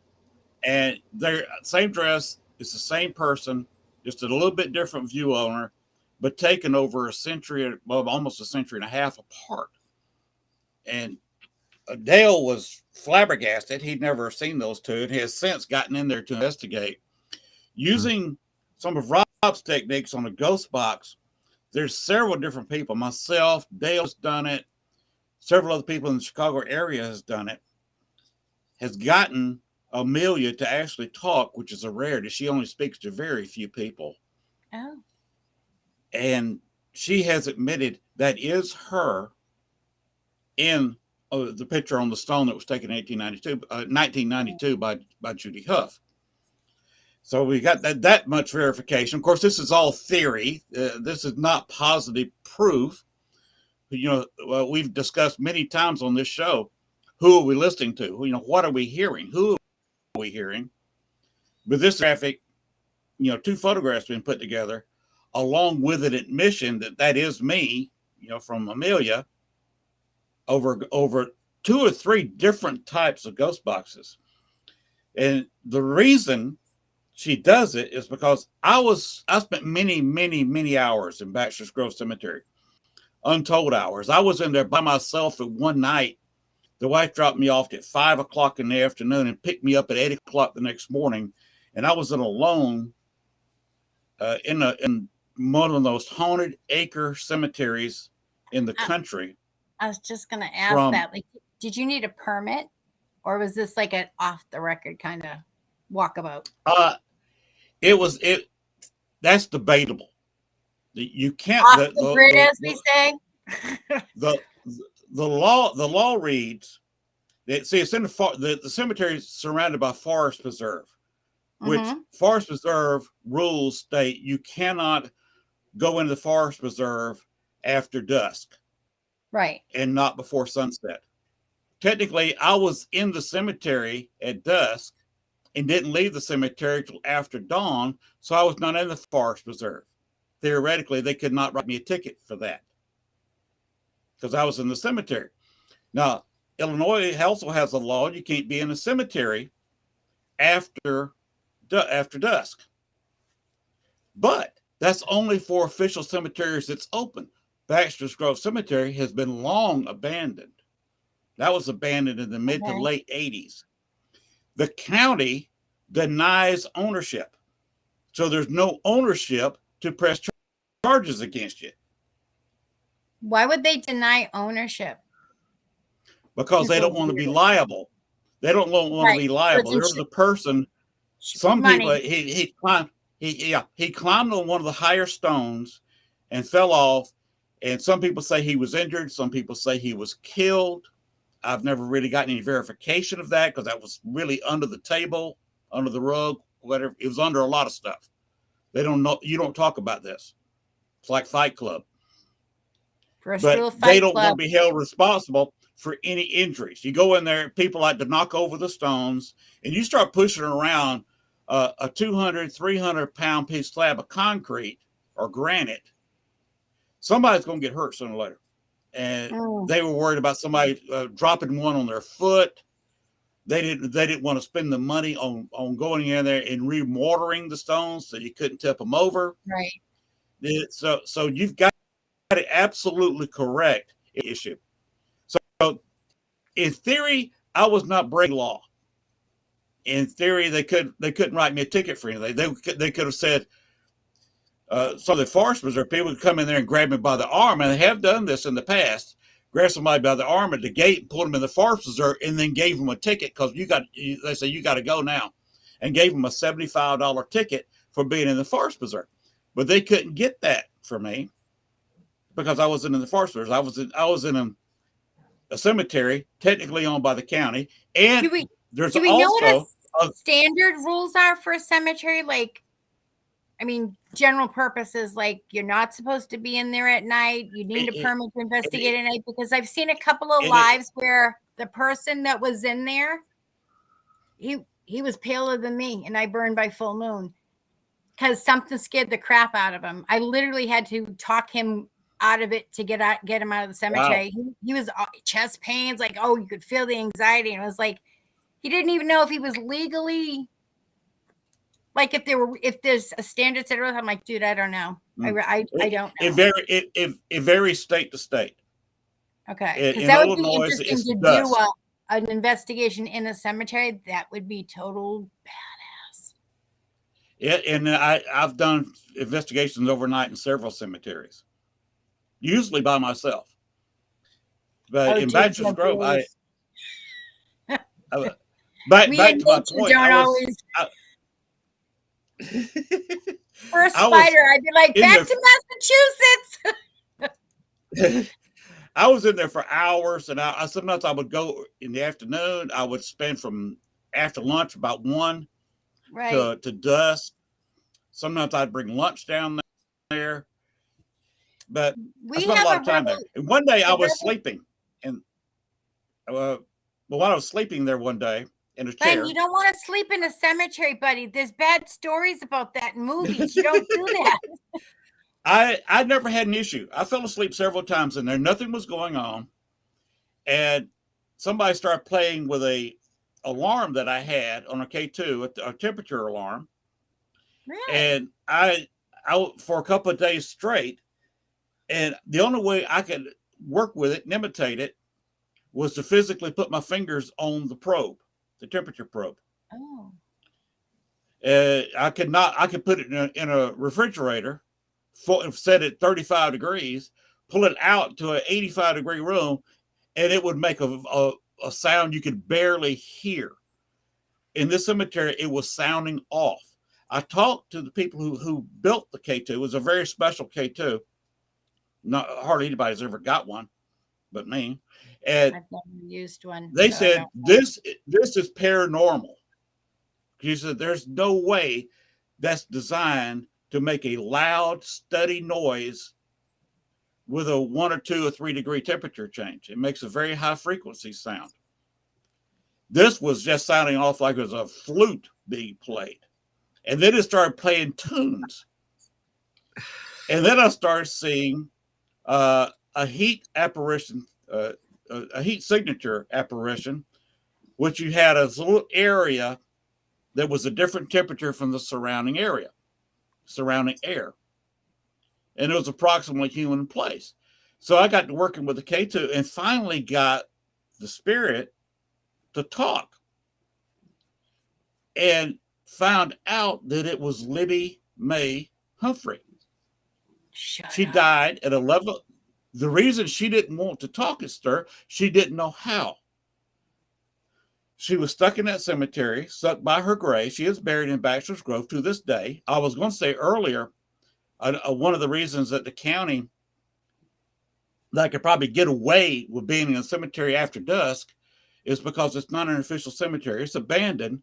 And the county will tell you depending on who you talk to, either half the graves, the people buried there have been pulled out, or some people say Right. all the bodies have been pulled out when they close the cemetery down.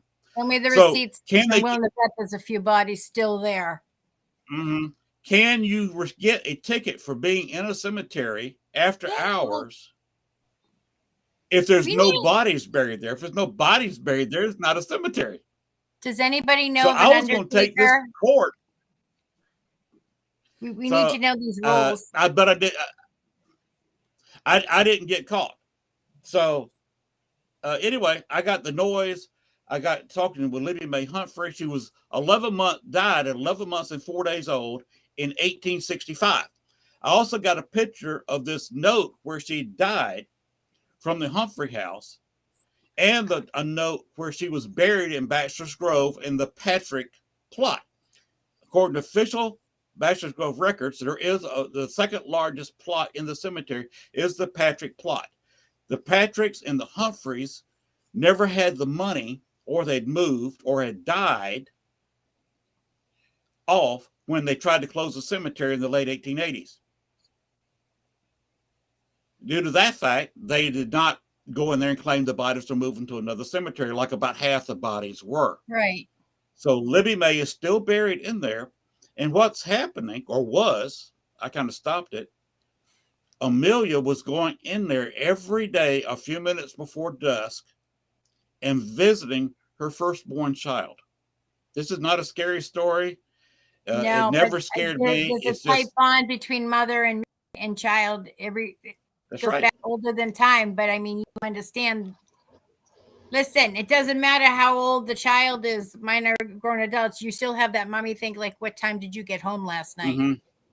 Right, exactly. And this child dying at 11 months and 4 days old, she was, Amelia was seen a couple of times carrying a baby and crying, walking around the cemetery because she couldn't get the baby out of the cemetery. She was locked there. Libby got moved around a little bit and followed me home once. She actually attached onto me enough, not enough for me to notice, but enough to follow me home, and actually moved a couple of dishes in our kitchen, scared the hell out of my wife. So that's when I got in trouble with her. She said, "Don't be bringing people home." But later, I got to talking with Libby a lot. And I knew that one Sunday, and it just so happened it was the Sunday that the Humphrey House is open for tours. But a guy had gone in there, a so-called, I will put the quotation marks here on the screen, psychic, very loosely psychic. I'm sorry, that was bad. Yeah, that kind of psychic. Anyway, he'd taken over the Humphrey House and was doing the tours because he got to be real good buddies with the guy who ran it for the Historical Society. He's trying to make money from it. I'm not going to name his name. And I will message me all later. And anyway, I went in there and contacted Libby Mae by the temperature thing. She rarely talked over the spirit box, a ghost box, or echo box I was using. Sometimes I could get her to say something. Usually she just wanted to play with the K2 meter. And so she started playing with it. And what I did, this is good. You're going, Rob is never going to me again after I tell him this. No, say it. And Purple, you're going to tell me that I'm crazy, and maybe I am certifiable, and y'all can both certify that, and I'll be in the nut house tomorrow. But I went in there with a friend and did a voluntary. A good friend. You have to emphasize the adjective. A very good friend. She was a pretty good friend. We've since kind of parted ways, mainly because I moved to Arkansas. She's still, married. She's not too happy with in Chicago. But anyway, we came in there and we did a voluntary attachment.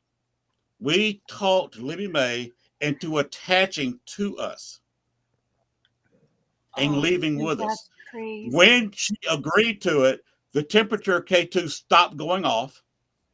what little bit we were getting over the echo box stopped, and we could feel the pressure. What we didn't know was 2 of her siblings who also died young. One died at a year and a few months. Another one died at 14 years. Excuse me. I said 14. I meant 7. Latched onto us because they were visiting her and playing around the cemetery. So we had 3 child ghosts latched onto the 2 of us. We left the cemetery. We got in the car, and all of them were thrilled to be in a car. Libby may have only been in a car once or twice before. The other 2 had never been in a car. Aren't all kids Took them to the Humphrey House. The psychic was holding session inside the house with a local newspaper. Yeah, because he was trying to promote himself to make money. And that's what he likes to do. He likes to do seances and charge you $45 to sit in on the seance because he can contact a ghost in front of you. Oh, that's what I did. Way more. I walked into there. So when he finally let in people in the house, I said, "Okay, y'all are home. You're at your house. Get off of me." And the 3 kids got off of me. Patty? A real friend. Do they have sex with ghosts? Do they have sex with ghosts? What, the kids? No. Okay. No. Listen, there's a theory out there. So it's a background joke. So everybody needs to be on it. So be adult about this, okay? There's a group of collective people with abilities that are having really long distance relationships with spirit, like the not so good kind. And then, dude, like this. Listen, it wasn't an old article. It was fairly recent. Can't say on the air, but you can message me or Robin. We'll send you the link. Just saying. Let me finish my thought, and I'll comment on what you're talking about. I turned them loose in the house, and there was a psychic, a real one, that saw me outside when she saw me walking in, and she knew me. And knew I was the real deal investigator. I knew she was the real deal psychic. She said, "Lynn, you have an attachment on you." I said, "Yeah, I know. It was voluntarily." "What?" "Yes, I'll tell you later." So I got inside the house, let him go in the house. And she walked up to me a couple minutes later. She said, "Your attachment's gone. What did you do?" I said, "I just turned him loose in the house." In the middle of another guy, he's supposed to be hosting a tour to contact ghosts, and I just turned 3 ghosts loose in his house. You just said, "Hey, kids, party." So the kids started running around like wild monkeys all over the house. And I said, "Contact them. They're here." I just dropped them off. He said, This is my show. This is not yours. Get out of here." Ever notice how the fake ones always take drama to an extreme? Oh, yeah. When I have the psychic type, the real ones are just sitting there going, "Oh, wait, get the popcorn and lemonade. It's going to get better." and what I just said was a perfect example of what you just commented on, because that's exactly the experience I had. Now, as far as I turned them loose, and they were happy. And since then, Libby could kind of move around on her own. She could talk on her own. And I was talking to, just before I left Chicago, I was talking to Amelia and Libby. I said, "Look, you've had a miserable time, both in real life and afterlife." Amelia died of tuberculosis, it said. She died of something we all think is tuberculosis. Awful and that. And her husband was having an affair. It was an arranged marriage. She was her husband was the state senator was having an affair with his secretary he hired after being elected to office for 25 years. And he built the house for Amelia. Amelia barely saw it before she got ill and died. 6 months after Amelia died, he married his second wife, the secretary. And when they got married, I mean, got buried. John is in the center. His first wife is on one side. His second wife is on the other, and their kids that are buried with them are buried beside the mothers. Anybody So their else afterlife just hear is that? Like a drama. door rattling, like a glass door rattling. I'm in my basement. There's no glass doors on a wall that's a stone. Okay. But to address what you brought out, I got another attachment at it was a brothel and a speakeasy owned by Frank Capone. Yeah, and that's Al's brother. I was investigating. One of the only investigators that ever got up into the. What state? It's a working bar. But right. Illinois. What state? Oh, this is Illinois. Okay. Just Illinois. Just south of Chicago. It's called the Irish Legend, and you can look up the bar. But I was in the brothel upstairs, and I was in the room where they had abortions, and several prostitutes died of abortions, and I saw some light anomalies in the room, and one of them flew into my hand.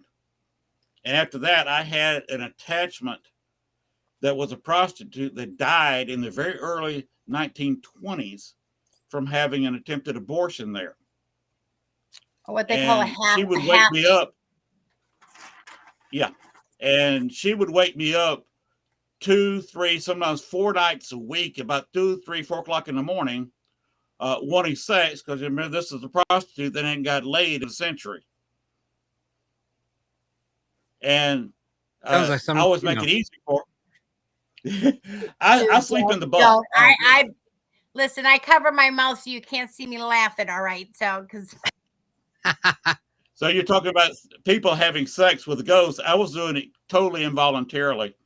And Rob's heard this story before. And when I told Lindsay, well, I was naked. She just took advantage. Paraporn. I told paraporn. When I was telling the story before with Rob, Lindsay made the mistake and asked me how I got rid of her. And I told Lindsay, and I think Lindsay fell into the floor out of her chair, which was amusing in itself. You remember that night, Rob? Yep. I'm not saying Lindsay said, "Oh my God!" I'm not saying it's a bad thing. My issue is that when you publicly come out and air your laundry, don't be surprised if somebody comes and throws it in your face. All right, I want that ghost machine. I want names. I want dates. Do they know about this chapter? Like, we need to know this stuff. We're gonna make up T-shirts that say "I have sex with ghosts." No, we're not. No, we're not. Oh no, Rob, you're always talking about protection. I found out that. Have you ever met an angel in the cemetery, Len? An angel in the cemetery? No. A legit angel in the cemetery. Okay. No, I have. The only time I've met angels is when I go astral. And I had 2 angels probably saved my life one night because I was about to get killed by a demon. Because I didn't know I was dealing with a demon. Nobody else knew I was dealing with a demon. My show. You need to come on my show to prep everybody before we get to this point. Because, oh my God. I almost got killed by a demon. Oh, what? Oh, please explain. That's okay. I saw problems when I go astral. This goes back to another story. And come out having sex with a blood dharma. And then I promised I'd read it. Said, well, I'd rather come out as having sex with ghosts than having sex with the blow-up doll or my motorbike. Or how about the ones that it's an animatronic girlfriend? Hi, Carl. Thanks for coming home tonight. But I'll give y'all another one to look up. Look up H.H. Holmes. Dude, look up. Right? Look up Jeff Mudgett and look up his book that he wrote because he is H.H. Holmes' great-great-grandson. He wrote a book on H.H. Holmes. And I had to go astral once because H.H. Holmes was trying to come back. He was looking for somebody going astral who he could replace. And that is a thing. If you're going astral, you're out of your body. Legit. If spirit can come by and possess your body, they own the body and can stop you from coming back to it. And you're stuck on the astral plane and they have your body. And I think that's one way a lot of hung out to dry, literally. And I think a lot of criminals that have gone out and killed people or killed their families out of the blue, no doubt, that's what happens to them a lot. The Muffin Man, who everybody assumes was Jack the Ripper. And well, a lot of people think that H.H. Holmes was Jack the Ripper because they have records where he was on a ship just before Jack the Ripper's first victim. And they also have records where he was on a ship coming back to America just after the last murder. So the theory, although they were done quite differently. Okay, so Kanga had written, I watched his show about his investigation into the H.H. Holmes. It looked promising right up until the very last minute. Ian comments, so if you go astral and have sex with a ghost, does that count as being part of the Mile High Club? I would think so. Only if you're on a plane. Are we like above the clouds, below the clouds, and the clouds being used as a buffer? Like, these are things I need. I need specifics. It varies. It varies from situation. I have to call phone a friend who knows. Yeah, with H.H. Holmes, he was interfering with the psychic I knew.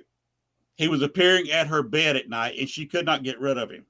Another guy who had never had sex astral, although he likes to fly. I called him doing his Superman thing. He liked to fly over the Atlantic Pacifically. Or not the Pacific, but the Atlantic. Sorry about the pun there. And to his ancestors over in Monaco. And all of a sudden he was prevented. He could go astral, but he was prevented from leaving the United States by H.H. Holmes. So I said, I gotta get rid of this guy. So I went with another guy who would go astral. And that's where I found out that H.H. Holmes was looking to take over a body. I was not eligible. I'm not young enough. Here I am. I'm 65 now, so this happened just after I turned 60. He didn't want a 60-year-old body. He wanted a 30-year-old body. And I've got 60's the new 40, okay? I've got arthritis in these hands. I can barely work a saw with these hands. And I sure can't work a scalpel. So he hurt me. But he did attack me one night. Ian and Carl, does that mean because I've been groped by two spirits, does that mean that now I'm part of the Mile High Club? Possibly. Oh, ew. Possibly. Were you astral? Yeah, because I was at the Lizzie Borden house and I was astraling. Then you were groped and you're probably ladies, be careful if you're going to astral. Make sure you got your ironclad panties on because these spirits don't really care. And their protection. They don't oh my God! Can you imagine? Wait, would that give you an alien have baby? Your spirit protect. That's a good question. Would it? Oh, and this is a whole new category. well, meanwhile, for the rest of the people that passed out, you're going to watch this in replay. Astral style. Oh God, Mr. Poe, that's a good one. Where was there any plasma residue? Oh my God, Debbie, I love you. Right. What's all this shit all over my boobs? Yeah. And but I woke up and later on, of course, I was able to zip back in my body real quick. But later on, I had made friends with a certain Marie Laveau when I was down in New Orleans several times. Love Marie. She's awesome. She's a darling. Love her. She is. She taught me how to do combat astrally. She also taught me how to control dreams. Even if I'm in a normal dream, I can control my dreams. If something happens, I can react to it like like I'm me, not in a dream where Welcome. I can Wait, hold on. a dream. Is that not Time out. working? Commercial not sponsored by working. Trojans in the Yeah, other it's not. afterworld. Ian Let me- says, Anyway, sticky stuff is No, it's not ectoplasm ghost goo. Angelique said gut slime. Ian says, wait, repeat that, please. Rachel's like, No. is that ectoplasm? ectoplasm. Anyway, Yeah, she look taught at me how to do things. They're talking about a little something different. Yeah. Those are Clean the up and out terrifying. on the floor. Anyway, Marie Laveau taught me how to do combat. So And he goes, hold on, I went astral and went looking for H.H. Holmes, and I put him down rather violently. And I contacted his great-great-grandson, who was TV, talk with his show. I said, have you been bothered by your great-grandfather lately? He said, no, I have had no contact with him since this month. Said, about a year and a half earlier. And I said, well, that's the month I got rid of him, and told him the story. And he's supposed to put me in a book if he comes up with another book solving it, given the tail end of the story. And it's possible that if he goes on, if he can sell it, he won't. When he was on the show before, they did not end the story. Right. He was mad at the network for that. A cliffhanger. Yes, exactly. But they were not renewed for another season. If they are renewed, there is a possibility we go finish it like the book was, like he wanted to finish the whole story, and have some actor, because I cannot act my way out of a wet paper bag, play my part, and maybe have me talk it through. I don't know. So but is have this supposed to somebody be like a feeling like a Dirk something or other? Just asking. what not? Lynn Lowe's A talking Dirk? about his paranormal experiences. Right, Lynn? Anyway, yep. I put him down anyway, and that's why I'm kind of a troubleshooter on the other side. I've been in several different locations. I've been called the Archer. That's what some of the ghosts call me. A completely irrelevant place goes to call me the Archer. I've heard of you.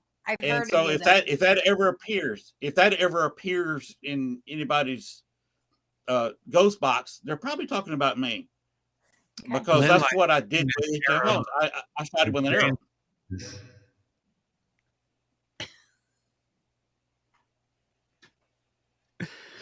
I'm sorry. Couldn't help myself. Can we all help ourselves? So what happens? I get called when there's trouble. Okay. And there was trouble one night. Nobody knew it was a demon. I went in there charging like it was a regular ghost, and nothing. A human can't do anything with a demon. You can't fight a demon. You can't hurt a demon. You might can move it on, get it out of your way, get it out of a home. Maybe that's debatable. Yeah. But really, the basic rule is you can't do a whole lot with a demon. And I couldn't do anything with it. And it's like in-laws. You can't get rid of them, but they can put them at bay for a little bit. It's like that. They're like crabs. Right. What? Hey, Rob, you know how to get rid of crabs, right? You drowned them. No. You shave half your pubic hair off and set fire to the other half, and then stab them. When they run from the fire to the bare skin, you stab them with an ice pick.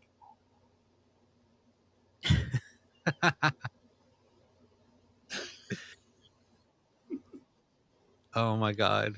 That's how you get rid of crabs. But I went to work with a demon, didn't do anywhere, and got my butt saved by two angels.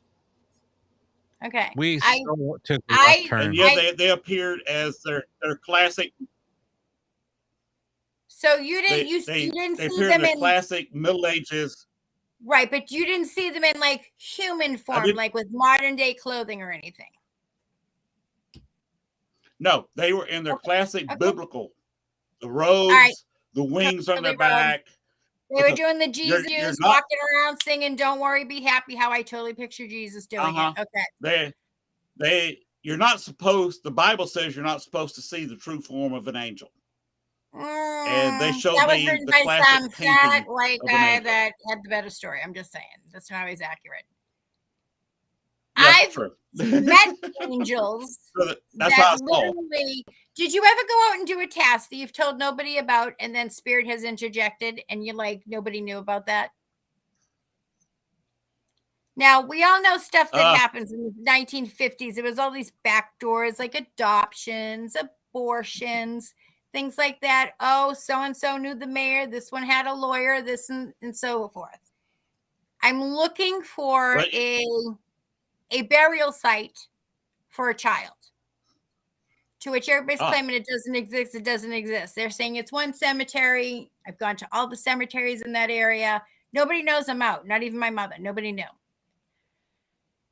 So I called my mother and I'm trying to get, pick her brain for more details.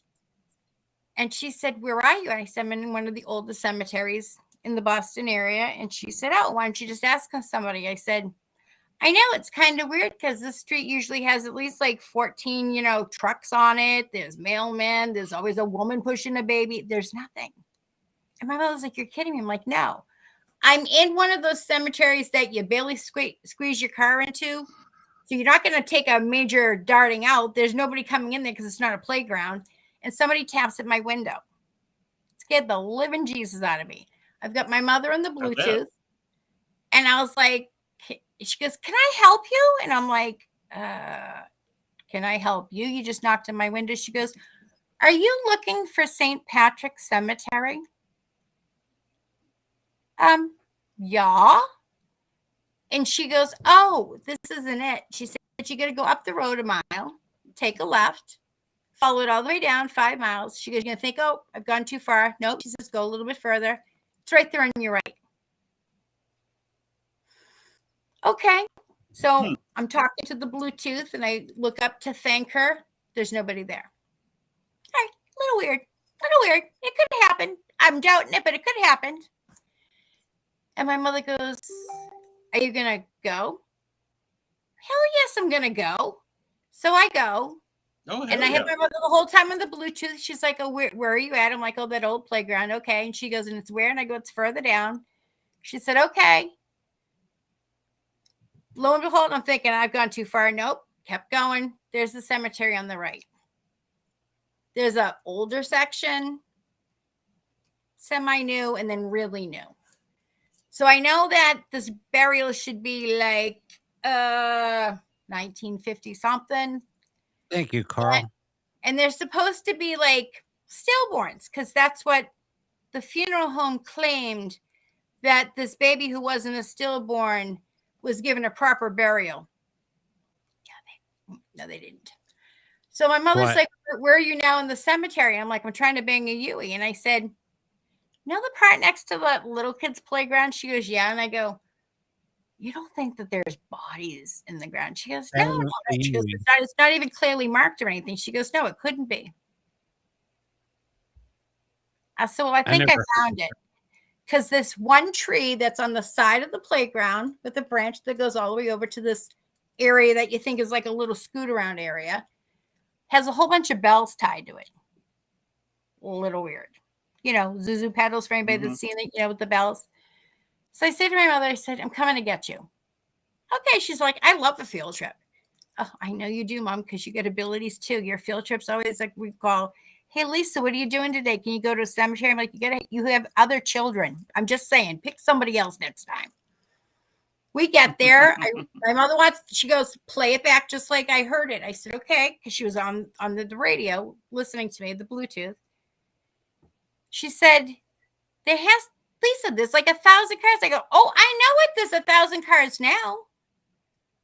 This is the first time in like 40 years that I've never seen any traffic on this road." And I said, But how did she get from tapping on my window here to I look back and she nowhere to be found? She couldn't have just Supermaned her way away or Wonder Woman. She's just gone.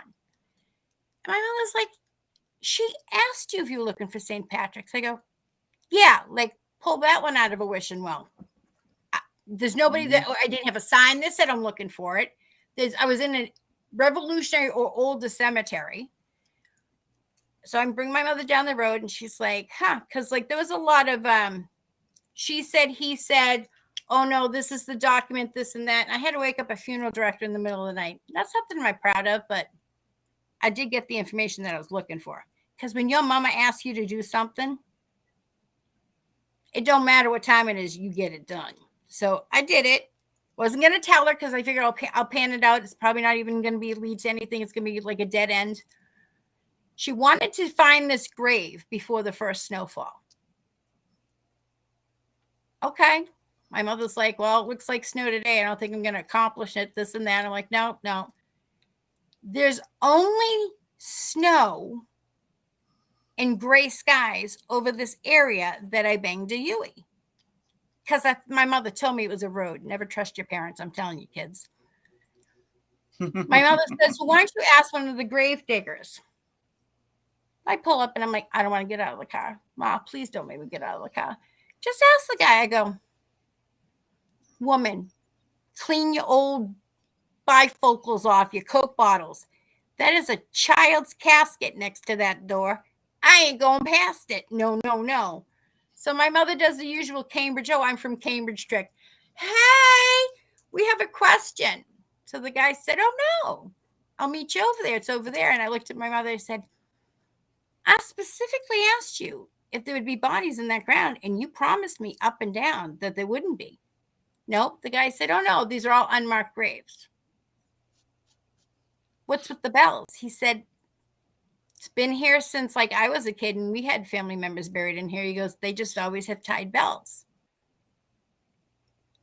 Now, the cloud, which was over the entire cemetery, there's just this one big cloud above us with like, it looks like it's going to rain, but nothing's really materialized yet. So I said to my mother, I said, give me the bag. And now this guy's fascinated. He's like, oh, are we doing a ritual? I said, yeah, I'm crossing the spirits over. You can do that? Yeah, I can. Is it going to work? I go, sure as shit, hope so. Because if it don't, we're all in some deep trouble. Like I said, because my mother had to bang a you and I drove over little kids. That's it. I'll make my day. So I crossed them over. This guy's like, this part of the cemetery is it's old. It has the worst vibes here. Like it's creepy. I can't get any of the workers to handle anything over here, pick up trash over here. It's just weird. I go, oh, I agree. We're going to change that. So collected all of the children, had an angel come down and hold their hands, like just like you see the one that crossing the street. Everybody's got a hand, they're crossing over. Now we get nothing but sunlight. Remember, a cloud looks like it's coming down, but nothing's materializing. To now, it's the brightest sunshine. It's snowing everywhere, but in the cemetery, all around the cemetery. Wow. It's a big cemetery. And the guy goes, "What was that stuff in a bag?" Like that little mixture of some sea salts and some stuff. He's like, "Can I have some of that?" And I said, "Sure." He goes, because there's another section of the cemetery. He goes, "Oh, unless you have time." "No, buddy. I've had my cemetery thrill for the day twice now. No, I'm good." And my mother said, "I don't know if you noticed this, Lisa." And I go, "What?" And she goes, "There was a swirl of angelic orbs around you." She said, "But how do you explain that woman?" I said, "I can't explain. I'm tired of when you go to ask spirit a question, you'd want just a simple answer, but they give you more questions than they do answers." I said, "I've stopped trying to figure them out." Most of the time. Absolutely. I go, "Did you ask for this?" She said, "Yes." I said, "Does it snow today?" And the guy goes, "Absolutely not." He goes, "I've never seen anything like it." He goes, "You don't understand." He goes, "This is the part of the cemetery that's always dark." I said, "Not anymore." He goes, "There's no breeze." I said, "No." but all those bells were ringing on the tree. And I go, yeah. And my mother said, everybody that's here, take notice, take a moment, because not many people have ever seen this. And my mother said, and I've lived in Cambridge for how many years? My mother never knew where that cemetery was. They lied to her. Wow. They lied on the documents. Like, this was like, a Lifetime movie event. I'm given this breadcrumb, brings me to a slightly bigger breadcrumb. This one's lying to that one, this lying to that one. And I said to the guy that answered, the funeral home, I'm like, do you love your mama? Yeah. Mm-mm. Do you love your mother? Absolutely. I go, your mother asked you to do something, you wouldn't question it, right? Nope. I said, I'm being asked to do this. I said, wake up your father and tell him he has 30 minutes to get me the information, or in 32 minutes, every news station in Massachusetts is going to be sitting in front of his funeral parlor asking questions about those meticulous documents and, where everything is. My mother's like, I don't think he's going to call you back. Oh, no, I got to call back. He goes, yeah, my dad said St. Patrick. That's the big information. Yeah, not a section. Nope. He said St. Patrick. I said, okay. He goes, and he doesn't want you to call again. I go, if I don't get answers, tell your father you better put the coffee on. Okay? Because if I don't get answers now, we're in trouble. Nobody knew I was going. Didn't tell my mother anything. How I'm in a cemetery of like stones that are like Paul Revere and whatnot. There was nobody around. How did she come from knocking on my window to, I just looked down for a second to tell my mother where she said, turned around to thank her, Sean. But it wasn't like a regular angel. And then I thought about it. How many times have we heard of car accidents, the stories where they've crossed over or they thought they were dead? And then somebody, and then they never say an angel. They always say like, oh, there was this man or there was this woman. And they just said, take my hand, and just pulled me out of the wreckage. And you'll have the like fireman guy going, there was nobody there, kid. You were standing here when I got here. Maybe. That happens a lot, though. It does happen a lot. Yeah, but maybe different levels. Like, so there's the mail room. Because the pyramid, remember I told you that Amy and I tried to get answers from the ghost box, like how many levels there were? Yeah. Maybe some of them are meant to blend in with us, to find us and seek us out, to test us, to see if we're ready to get to this point that we're all at right now. I don't know. I think it does happen, though. Not sure. Yeah, I agree. I think it does happen. I have no proof. Of course, there's no way to do this, but it's interesting. I mean, I must ask 1,000 people, you've been to the cemetery? Yeah. You couldn't find what you were looking for in the cemetery? No, I didn't know left or right. I go, there wasn't just all of a sudden this person that there's no car, nothing, that's just working at a gravestone, like cleaning it up, and then says, oh, are you looking for so-and-so's grave? And they point over there, and they're like, yeah, that's happened a few times. Was it a woman with brown hair? Yeah. My mother said that's creepy because there shouldn't have been anybody there. There's no car. She means to tell me that woman carried all those buckets in by herself and she just mysteriously poof, gone. So maybe we're all being tested. Maybe different pieces of the puzzle, like I was saying the other night, we're all being put together.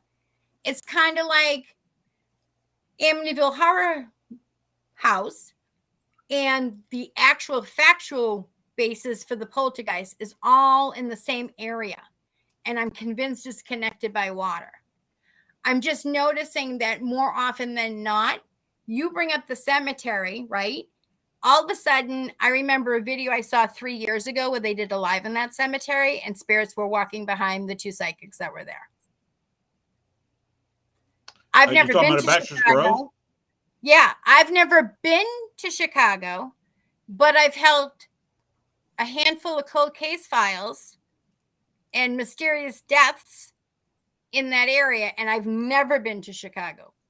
But my husband has, and he said, you picked out stuff that there's no way you could have known. He's like, one, you suck with directions. 2, you've never been to Chicago. I go, I would never have a reason to go to Chicago. Hello, I scream Boston right down to my roots. It's all Boston. It's not going to work. He said, but you had all the accurate stuff. I go, I know. I haven't seen these 2 psychic ladies again.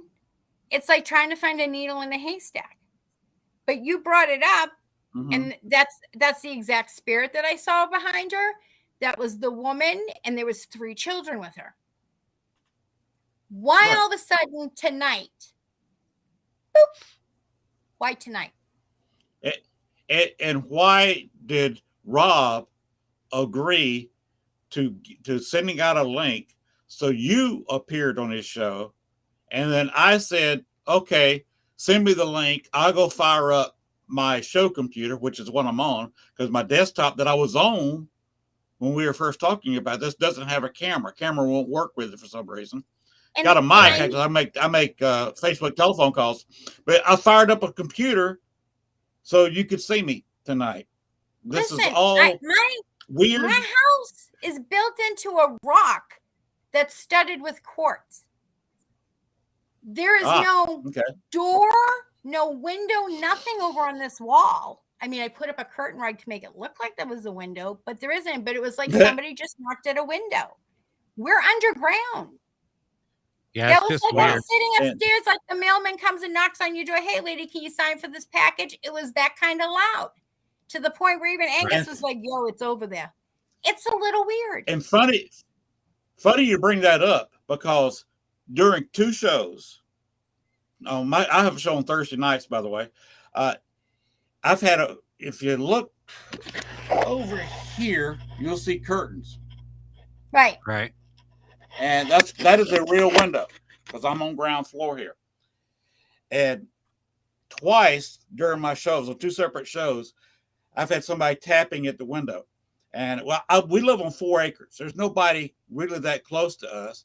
The neighbors know better and come over here at night. They're in bed. We do not bother each other. We don't play tricks on each other, because we all have guns. Yeah. And if I went over and knocked on one of my neighbor's windows at 11 o'clock at night, when they've been asleep for 2 hours, and I'm knocking on their bedroom window, waking them up, I'm liable to get shot. And they know that if for one, this room had no light on except the UV lights, and you can't see that through the curtain. Right. That nobody would come to this window and knock on the window, but without the risk of getting a 12-gauge shotgun blast in the face. Oh, I know. That little, I know. And there's no limbs. There's no limbs outside this window. There's nothing, limb-wise or leaf-wise or anything you can scratch in the window. Right outside this window is my septic tank. And just past this is my propane tank. So you're going through kind of sloppy ground anyway if you got to this window. But I mean, it just seems but weird 2 shows knocked on the window. These little tiny, like when you get like the 10,000 piece of puzzle thing, you work on a corner and you got the corners and the borders, but you don't know what's going on with the middle that's going to connect it. It just seems that slowly they were pulling us in together. I don't ever claim to understand ITC. Half the time when Rob and Josh were talking, I'd be like, did I understand what they said? Oh my God, I understood what they said. I don't know what we're talking about, though. That's just how.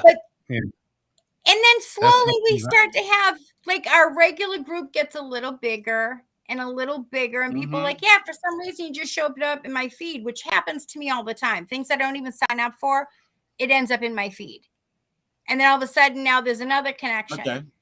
I'm wondering, is this like the crescendo? Like it's pulling us all together for this massive feeling that other people with abilities are always talking about? Like we're all waiting for that other shoe to fall, or the shoe to fall.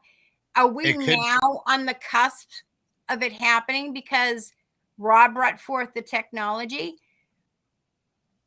But for you and I to focus on this, like the cemetery and the little marker, it's a little trippy.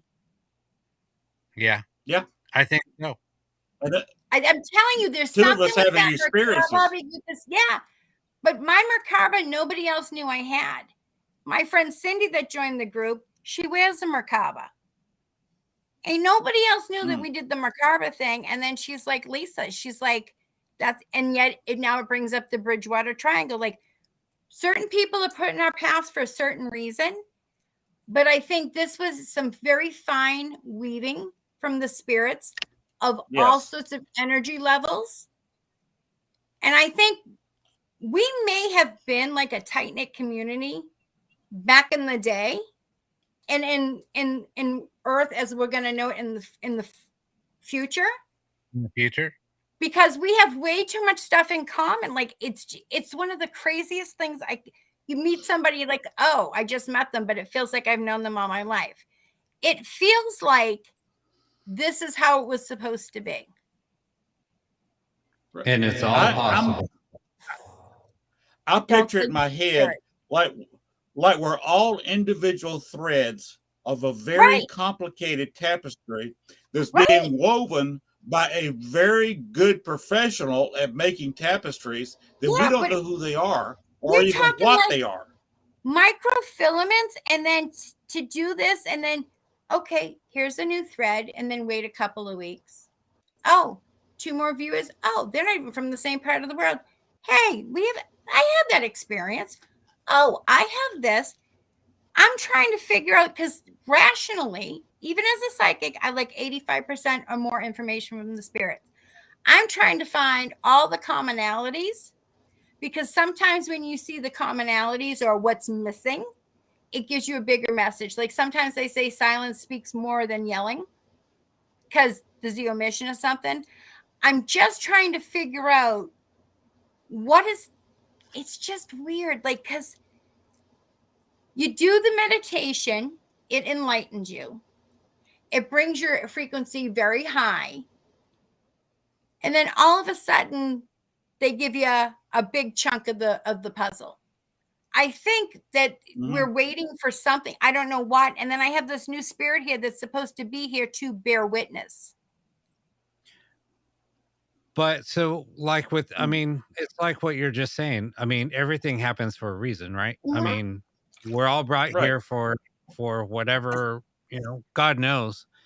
And but the whole thing is this is why we're trying to do different experiments. This is why we're trying to open up so many things for different people, because everybody has their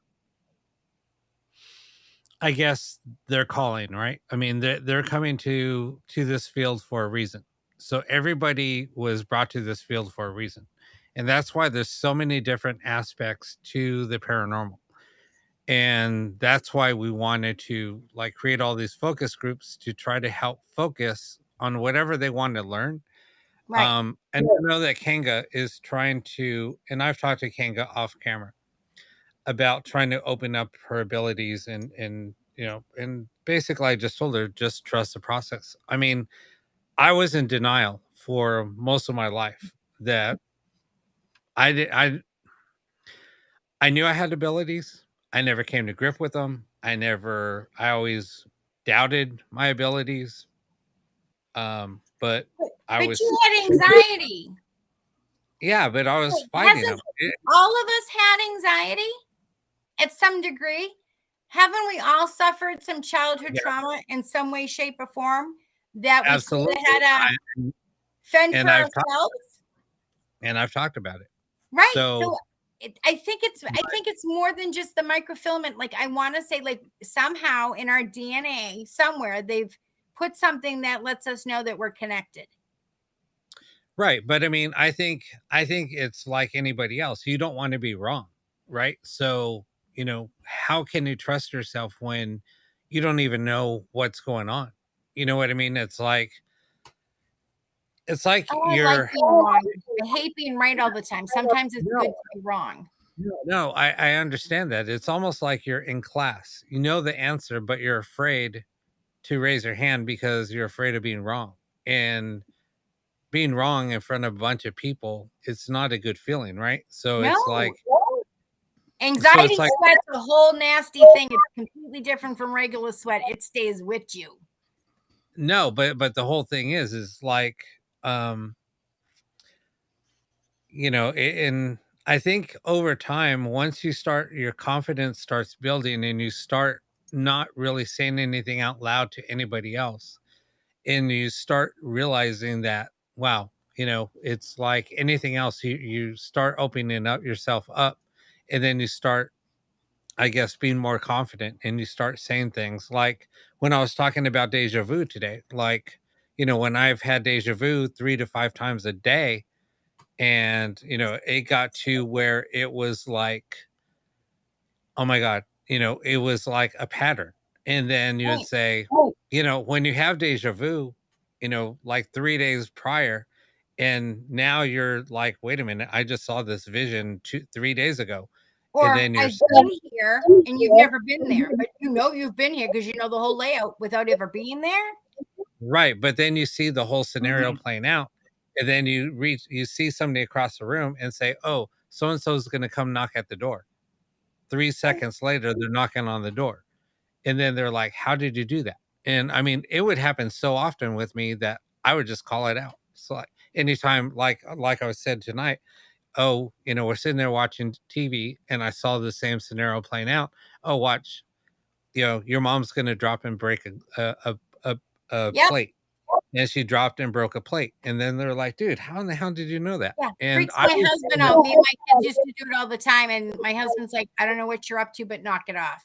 It's like, so, okay, it wasn't us. I mean, but then, like when I had the premonition about that plane crashing, on Monday, I said, because Lindsay called me and we were talking on Monday morning, and she said, oh, did you hear about the plane crash? And I said, yeah, that happened yesterday. She goes, Rob, it just happened. And Yeah, I I said, know. I no, do it that all happened, the time. it happened yesterday. And she said, Mhm. Rob, no, it just literally happened. It's Or on the news. Are you now. talking about somebody that you feel or you know for a fact that died like a week ago, and people like, no, he just died 20 minutes ago. How did Right. you wait? What? Mhm. Yeah. I mean, and I saw the plane. I Well, saw it was plane red lettering, and I was like, that plane went down yesterday. It was in China. And then she was like, how? No, Mhm. that happened today. And I was like, no, I saw it happen yesterday. And she was like, whoa, that's freaky. It's kind of like when we walk into a room, we all know who's part of the club, whether it was an abusive relationship, sexual abuse, whatever. You just know. You don't even have to say anything. You just know. It's like all of a sudden it's just highlighted for you. Like you go, oh, this one, this one, this one, this one, this one. And you just know it's a look. I call it the look because I don't know if it's an eye movement, if it's a facial feature or what, but it lets you know that, okay, you're amongst people. So like you can, bring you all down just a little bit. I just find it weird because even when police do the studies and stuff, like, what did you get for a witness? Like, what is your description? No two are ever even close, let alone alike, not ever close. And every one of us, it's like we can do like a checkoff sheet, like, okay, abuse. Okay, we've had anxiety. Yep. We have this, and we're not anywhere near each other. Right. But no, yet, exactly. Mhm. it's like I know Len, and I couldn't figure out from where. Like, I know him. And it's like, I can't place it. But when he said Archer, I've heard that name before from my guides. Mhm. I'm halfway known on the other side. Right? Sorry, But it just happened. But how often does this happen that we have a consortium of this many of us together and we sync like Legos? You know what I mean? It's not like an oddball brand that it doesn't really match up. We all blend in. But see, and that's why, no, go ahead. I was going to one comment on something she said earlier about something about being born in the 50s. And, in your story you were telling earlier about 30 minutes ago now. By the way, I was born in 1956. I was adopted at birth, which meant my father is not in the records, but that's all buried. I mean, you know how adoptions were in the 50s. They were horrified at the child talking to parents. Yeah, I had to dig through those files. Mine are undiggable. Apparently, I was born of a mother who couldn't support a child, and probably had abortion been legal, I probably would have been aborted months before I was born. Which is why I kind of have a unique outlook on laws regarding abortion, because I've always been a fence sitter. But if abortion had been legal in 1956, I probably would not be here. I was adopted by parents who had no business having children. If today my parents would not have been able to adopt a child, because my mother, you're going to think this is weird, somebody talking about their mother, but my mother had a very, very low IQ. She thought she didn't understand time zones. Science freaked her out. She had to go lay down. But she was more loving than most. Do you know what I mean? More loving than most. I don't know how to explain it. Like, my mother was a healer through talking, through making you feel accepted. There was no such thing as a throwaway child. Just because you don't like your child's choices, you don't turn your back on them. They came from a different time period. My mother would not turn her back on us, but she did not want to adopt my sister, adopted sister. Adopted 3 years later. We're not blood related at all. Nowhere near the same parents. My mother did not want us. It was my father that forced her to adopt the two kids, because he wanted to look normal. He was a deacon in the church. He was a business owner, and he had dreamed political office. And you don't do any of those three and have a marriage that's gone on for almost 10 years, right, without a child. Right. My mother came up, she thought sex was dirty. Even between married couples, a husband and wife. She didn't want, her first marriage, she walked out on, because he expected her to cook and clean and have children. And of course, he wanted to have sex 3 or 4 nights a week. And my mother wanted no part of any sex. She was lazy, did not want to clean anything. And even my father could not get her to fix a breakfast. Breakfast to her is pull a cereal thing out of the cabinet, right, and throw cereal and milk at you, and that was your breakfast. She didn't like fixing anybody lunches. She didn't want my father in the house at all. He was supposed to be at work. When the kids passed about 15 or 16, she would get aggravated us being there for lunch. And time we turned 18, you're not supposed to be here for lunch. Right. And that's the way I was raised. But that's just a comment I thought I'd give to you to add on to what you were saying. But here's Rob, the thing. I have when a question. I see you, Len, I see your mother having a special ability to love.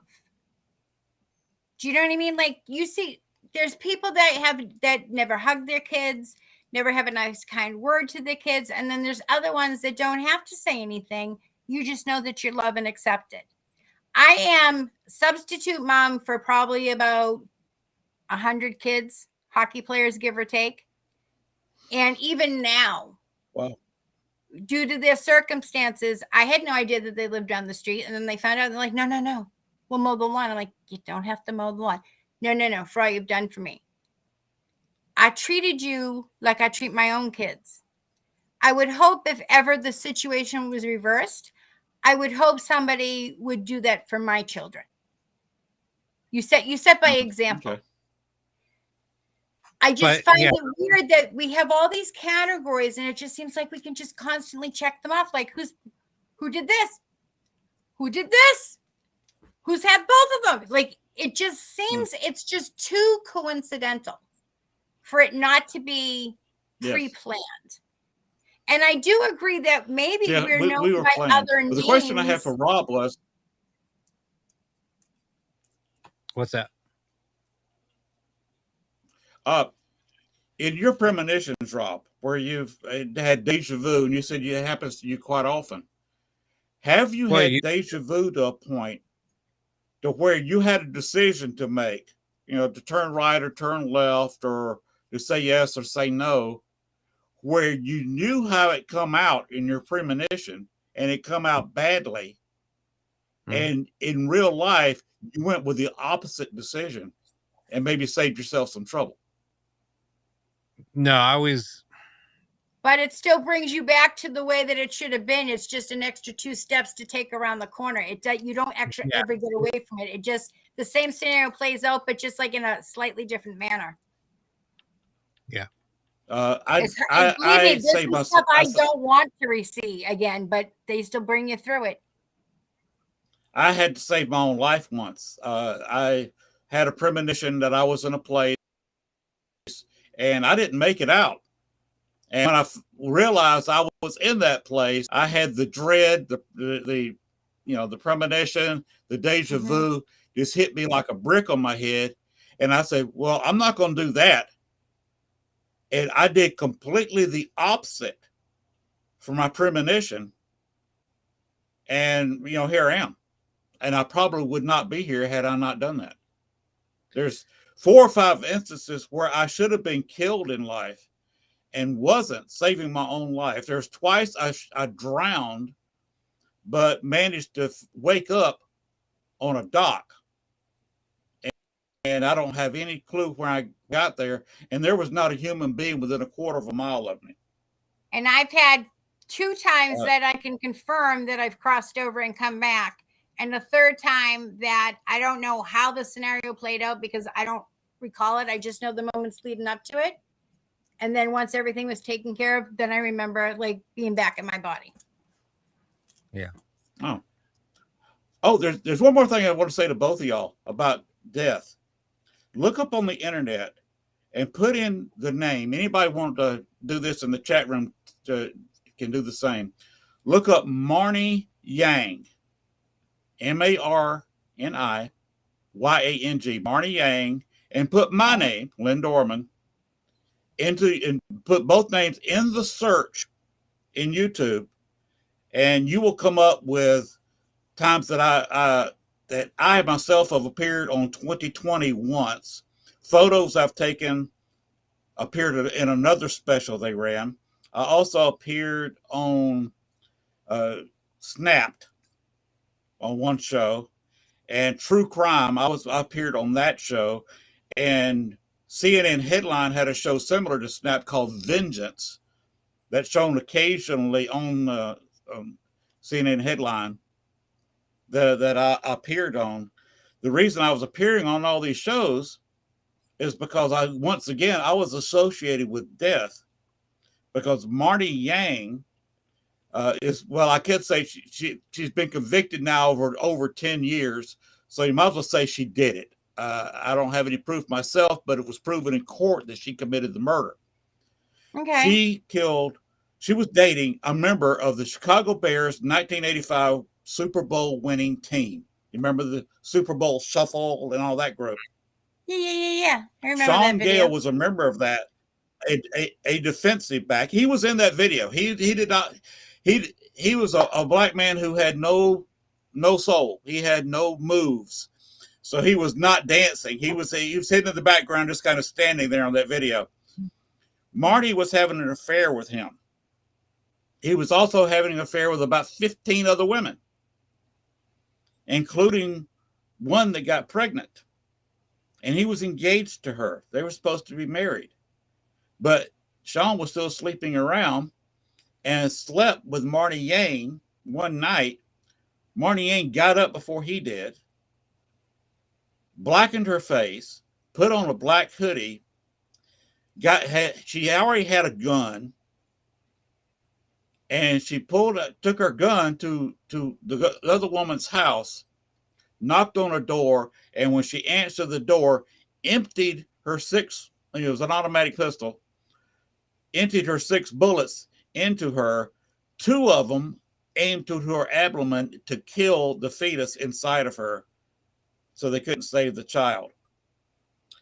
The reason I was brought into the thing is because I've done photography in my life. I was a sports photographer for one of the roller derby teams in Chicago.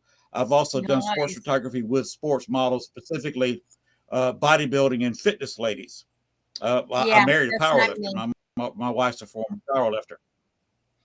My wife once did a right at a 400-pound deadlift.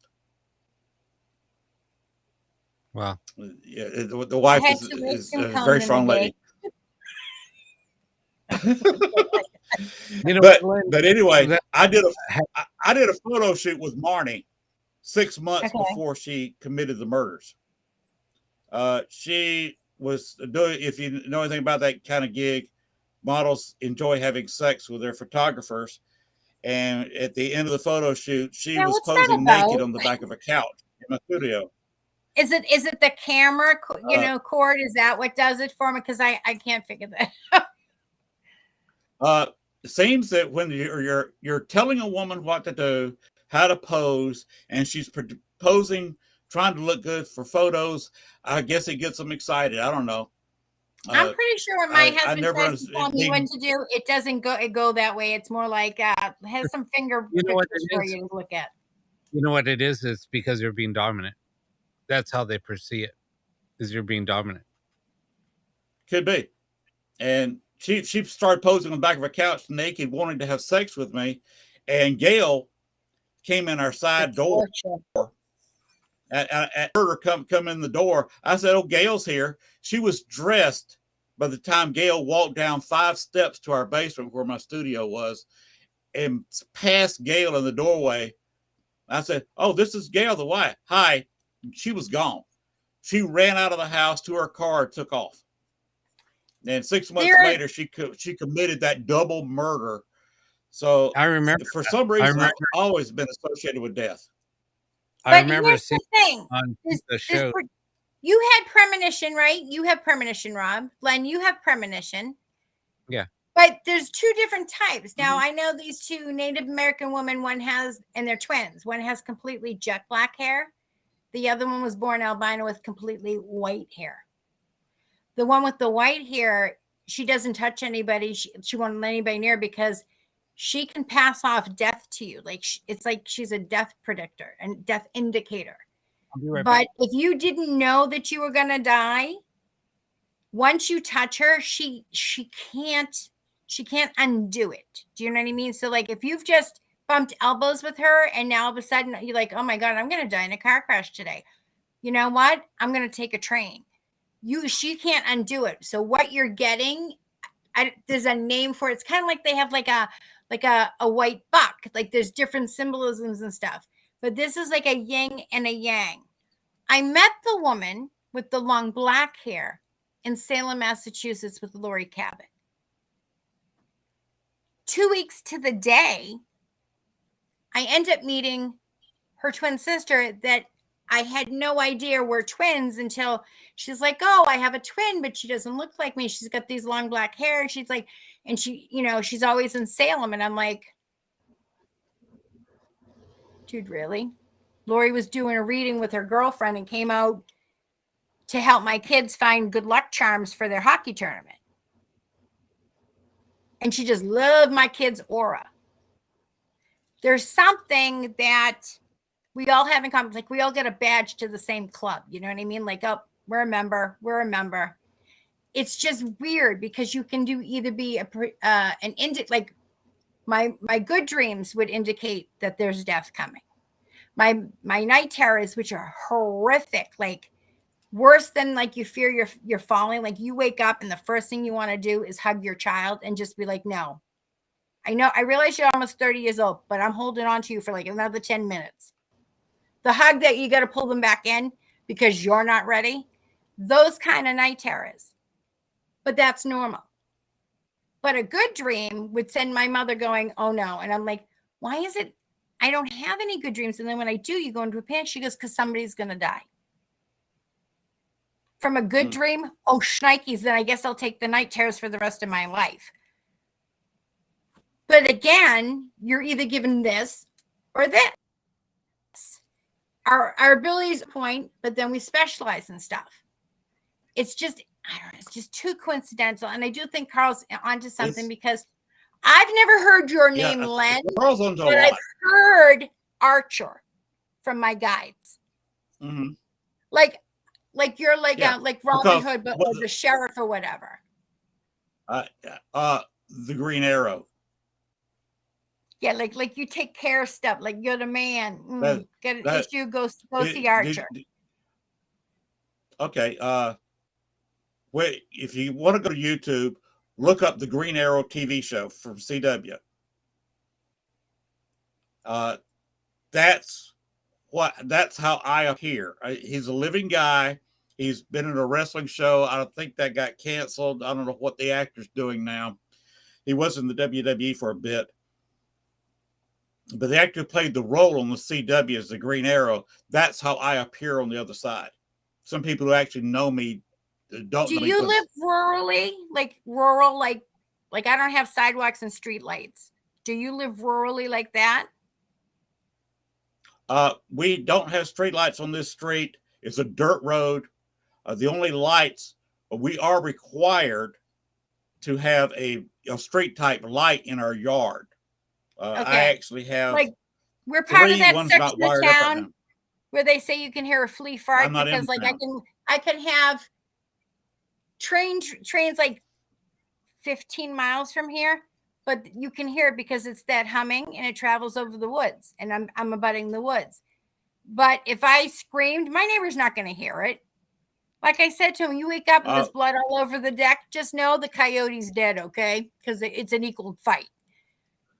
But it's just weird that we have all these things in common. Now, Carl, do you live rurally? And Kanger, you live rurally.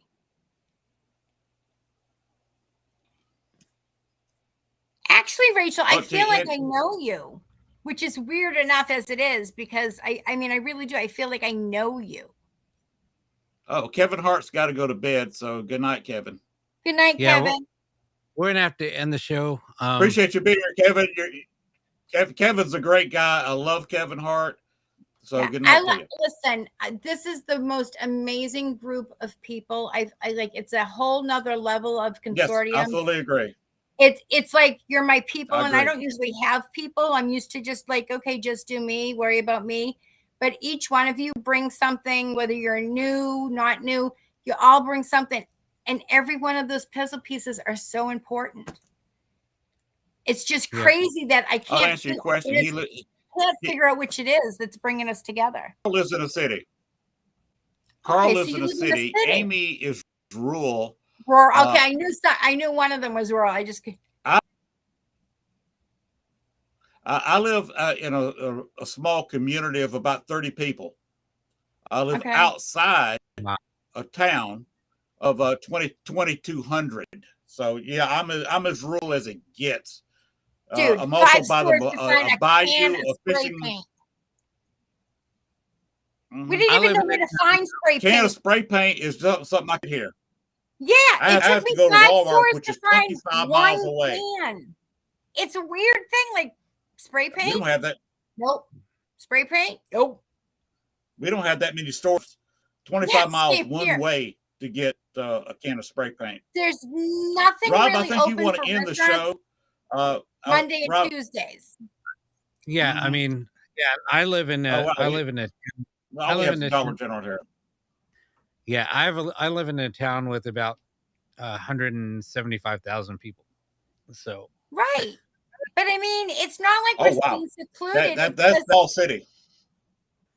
Yeah, it just feels like instead, like I lived in the city where I could answer my neighbor's phone and other things that you could hear go through, like, and it's not even the same house. Out here, it's just more relaxing. I get nervous in large crowds only because, like, I feel like I'm being confined, if that makes any sense. Like, I can have a panic attack in an open air arena because there's not enough oxygen for me. Oh. I feel like the walls are closing in when there aren't any walls. Oh. Yeah. We were talking about death earlier. Mm-hmm. If you check the national news lately, there was a shooting this past weekend in Dumas, Arkansas. That's only about 12 miles from where I'm sitting. In fact, 6 years ago, my wife and I lived in Dumas for about 3 or 4 months. And the hospital, the old abandoned hospital there, you're talking about babies being buried. They didn't have a furnace to destroy either aborted or miscarried children. They had a place in the backyard where they buried the body parts. I mean, somebody had a leg amputated, they just Mhm. buried the leg out there. A woman That's what I do in my remote miscarried. viewing. They Hey, people, don't plant your tomato garden there because you're going to find some limbs. they're all, it's all unmarked, and it's all behind the abandoned hospital. They're still there. Occasionally, I'm drawn there astrally, so I know what the place looks like, and I know where the babies are buried. Len, I And can't the get place into it, but there's some really stuff haunted. in your local news, stuff that you're seeing on your local news that I know all about, knew about it before everybody else did, because weird stuff. Let me just say, the area that you're in, you're going to want to make sure you have something with you to protect yourself soon. Is going to be another reminiscent of Chicago. You know, that when they had that all that stuff happen, you know, that thing. It's going to happen again there in Arkansas. Well, Dumas is a dangerous place to live. That's why we didn't live there very long. We moved here in the country. Pine Bluff, which is 25 miles away, is known as the Chicago of the South, a little Chicago, because almost nightly there's a shooting there. That town has dropped from near about 60, 70,000 peak to about 35, 40,000 now. And the only two places to get a decent job is the hospital and the new casino, the Seroquin casino. Haven't there been a bunch of deaths where nobody saw anything? Len, nobody saw anything, and then all of a sudden there was a sheet left over on the body, and they said, "Oh, he's been dead for a while, and he's not really dead at all yet." That happens a lot in Pine Bluff. There's about a shooting a week in Pine Bluff, and very few of the shooters get caught. They're drive-by, they're gang-related, they're neighborhood-related, and drug-related. The police are called because there's gunshots fired out. They come out, find a dead body, and they say, we need help from the public to solve this crime, and that's the last you hear of it. Yeah, you don't, because nobody heard or saw anything. Swept under the rug. Because they're trying to lower the crime rate by just not talking about it in Pine Bluff. Can Purple pick one person out of the chat, see things like that? What? See what? I don't understand the question, Ian. Can I do what?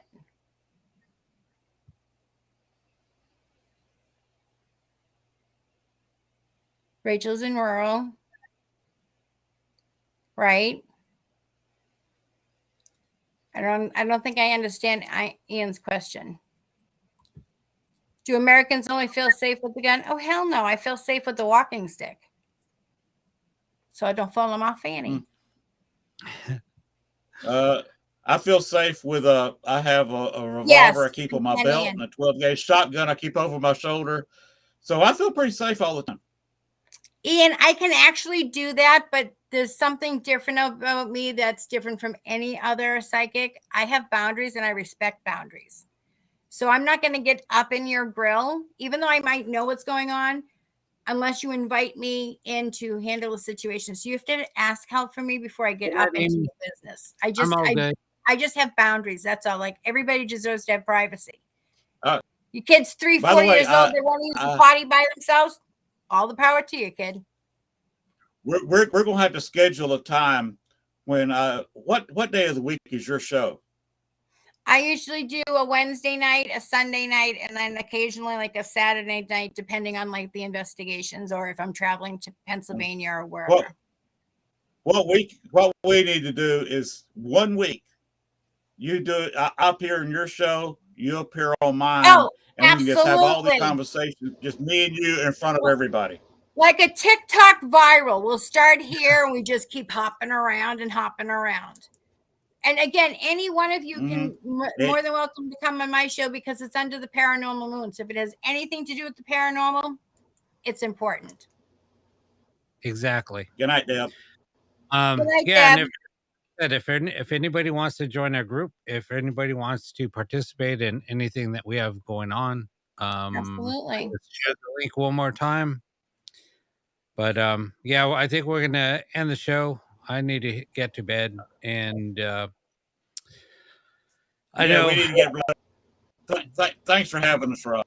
Yeah, thanks, Oh, Rob. my pleasure. I mean, yeah, whoever wants to come on next week, just let me know. And if anybody wants to learn meditation and grounding, and you're unsure and you just want somebody to do with you until like you feel comfortable in doing it yourself, just let me know. And also, I mean, we have a bunch of stuff posted in our group on our group page. So, yeah. So our little small group that we already have formed, I'm going to be sending out something tomorrow. So just look out for that. Okay. Anyway. All right. Love you, Rob. Warned, I'm running the auto writer and I'm a ball buster. Okay. I still have to tackle that. But yeah, anybody that's looking to, I can either make them and just ship them out, or I can tell you what you need to make them. They literally take 5 minutes if you have everything. Wire cutters, copper tubing, and that's it. That's all it takes.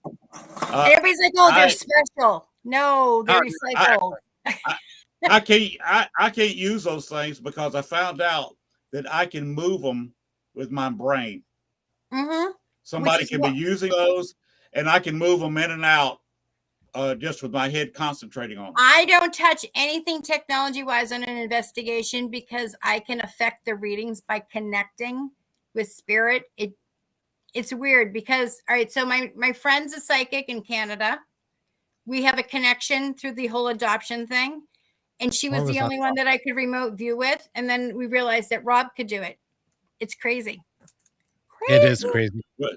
Well, good night, everybody. Rob wants to get off of here. Let's go ahead and end this show. We could talk all night. I know. It's best to get me and you together. We could talk all night long. All right. Well, good night, everybody. Narcan class I'm taking tomorrow because I'm a do-gooder. Big words, Narcan. I know, right? I don't know. I was lost. My camera connection got disconnected. It's so frozen. Bad. Yeah, it is. It's frozen. He's frozen. I have Paranormally Blonde on tomorrow night, by the way. Who's that? Paranormally Blonde. There's two young ladies who do investigations together. They actually have their own show. Also, I do a lot of show people on my show because I do a lot of promotions. Yeah, I put myself out there for any paranormal teams if they ever need anything, even like when the Schneike storm hits and all of a sudden just call because I can usually figure something out, MacGyver your way out. I'll either do that or also people like next month, I'm having people that are doing a Paracon in Texas. So we're going to spend 2 hours talking about the Paracon. I've never been to my host Paracon. Network, WLFE-DB, and that's where everybody can see my show, is on their YouTube page, WLFE. They are having in Rochester, New York, having a Paracon this coming weekend with a very long list of people that's going to be there. And I've been advertising. I advertised that on my show. I guess tomorrow night's the last night I can run. Yeah, I've never been to a Paracon. My producers want me to go. It just feels awkward to have a 6-foot banner of me, and like, why would anybody want to come see me? Like, right? Like, I'm still the one where they go, "Oh, we have a special psychic coming," and I immediately go, "Oh, Chip Coffee's coming," and they're like, "No, Lisa, you're the psychic." Oh yeah, that's right. Carol Hernandez said, "Where in Texas?" I forget the name of the town. It's one of the smaller towns in eastern side of Texas. Not too far from me. I'm going to be doing a ghost block when I shut down from this because I've let everything charge up, and I want to. I'm testing, like, does it work better beforehand? So if I warm mine up, which was made by Rob before we do the thing on Saturday or before I do a live show, does it affect the energy of the show? Does it affect the direction of the show? Does it give a theme? We're just trying to. I always have a theme. Do your shows ever fall into that category where all of a sudden they all have a theme? I do the shows centered around whoever the guest is. Yes, Larry, I do. I actually do have some extraterrestrial experiences, very weird ones too. New Mexico. I do not. So, Larry, that's a big negative for me. Now, do you know Bill Hauser? Houser. He does the show on cable, the behind the scenes and. No, he's a ghost box guy. He's like Rob. He's been doing ghost box for 30, 40 years. He was going to be a guest on my show next month. Okay. I think we need a calendar of some sort so that we can keep up to date who's got what.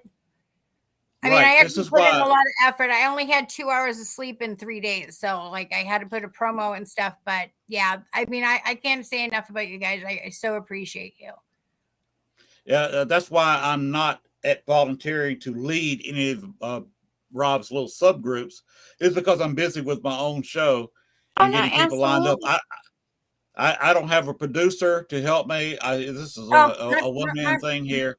My producers don't help me. It's just when they want me there or they need somebody for a client. Hey, will you drive here? Yeah. Where am I going? Right. Just go to this location and we'll give you further directions from there. Okay. See you when I get there. That's it. And I've only done a couple of home investigations before in the Chicago area. I hadn't done any down here. This is the Bible Belt. People don't believe in ghosts here. Listen, so, I haven't done a cemetery investigation in a real, like, I'm talking. I think they had penny candy back then. Oh wow! The way I got Baxter's Grove kind of emptied out. One, the county's taking better care of the cemetery, so the bad ghosts at night don't come out like they used to. Maybe if somebody twists my arm, I will. Twist. Living in the Bible Belt, you would be surprised on how many people believe in ghosts and how many houses just talking to them, walking by and just feeling the energy from the house. Oh yeah. Okay, so we drove by the city that I grew up in. And my husband's like, well, it's not like there's any haunted houses here. And I'm like, oh, right there. I said, and that one, there was nobody in the apartment and somebody must have left the door open. No lights, nothing. All of a sudden, a little kid's, like the 90-cent kickballs used to get at like Walgreens, just came bouncing down the stairs. Oh, wow. There's 5 of us and the 2 cops that were like, did you just see that? We're like, we didn't see nothing. We're going home right now. Time to go. What I did, I talked to high prices of gas. I mean, gas prices here, what the cheapest place I found is $5.65. It cost me $98 to fill up my tank the other day. Highest is $4.79, and then and this is all Cumberland Farms. So we have 3 Cumberland Farms. You get 3 different prices. The one that's closest to me is like $3.89. And then the other 2 that are a little closer to the highway, they're up $4.79, $4.89. It's ridiculous. Oh no, there's about $4 here. I may have to Astro from now on because I can't afford gas. Exactly. Astro's a lot cheaper. And our car takes premium gas. Our car has a big Hemi engine in it, 6.1, 425 horses. So you got to use premium fuel in it or it won't even start. Larry Whitley wants to know, do some of you now see some spirits where you are and now sitting and talk? Yeah, I have a bunch of uncles and spirit that reside here. And some, like my husband's grandparents and stuff, they reside here. Plus the ones that were already on the property when we bought it. But I have no issue with it, like my husband. I have a Native American girl that sometimes, in fact, one night she was doing it during my show. I could hear her with my headsets on like I have now. I could take my headsets off like this, and I could still hear her playing the flute, the Native American flute. And we have a couple walkthroughs that got used to hunt here.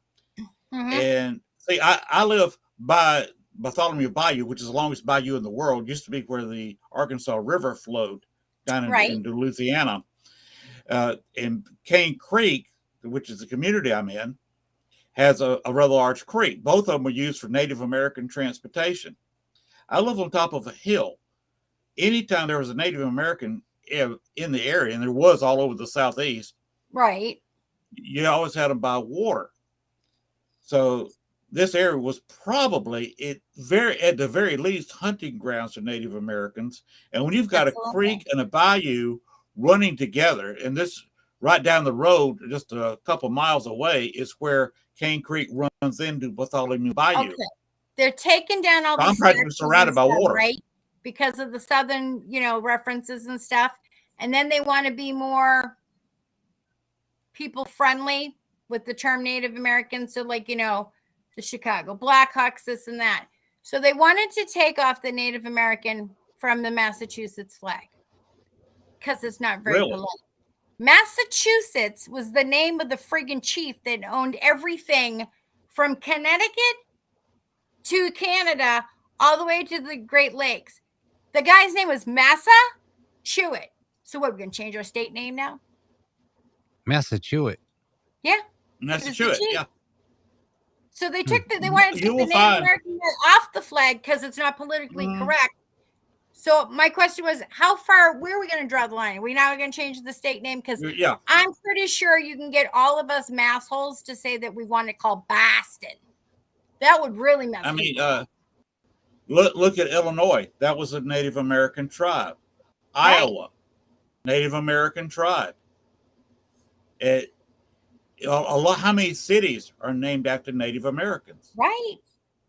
And then not even the reservations that got screwed. Like the government doesn't own them, but then the government did this and the government did that. And yet when you go out there, they're nothing but just nice, considerate people. You know what I mean? Like you can't let your history define you. This is me. You're meeting me today. This is what you're going to remember. Not what my ancestor did 300 years ago. Because she probably wasn't doing nothing like I was doing right now. We were probably done doing nothing. But this is me now. So this is the person that I represent. You don't start your chapter to biography, but you definitely decide how it's going to end. The casino in Pine Bluff is Saracen. That's named after the Native Americans who lived in this area. Yeah. The Saracen covered a lot of Indian tribes that were in this area loosely. You can see how pale I am, right? My youngest son was born a red man. My husband's just as pale as me. They looked at my son and they were like, something wrong with this one. Because he looked like a little Native American. He was all wrapped up in a papoose with his own natural mohawk.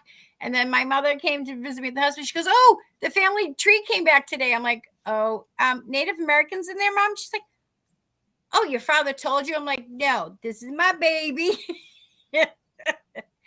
We white, he red. Rob, do you still want to go to bed? Yep. He's gonna do a ghost box. That's what I heard. I'm ready to go to bed. I need to get to bed. It's already almost 11:30. Oh, it's 2:30 here. Yeah, go ahead.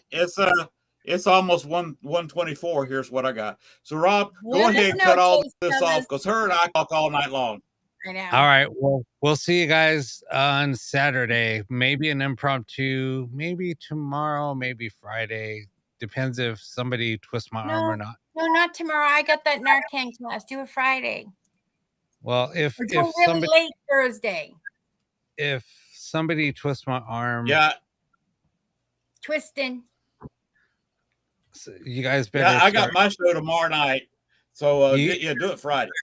You better start bugging Lindsay. Tell her to twist my arm. I'll message you. Have a good night, everybody. I love you. Good night, everybody. Stay safe. Love all y'all in the group, especially you, Rob. You're a great guy. Well, thank you. Love you guys. See you guys later.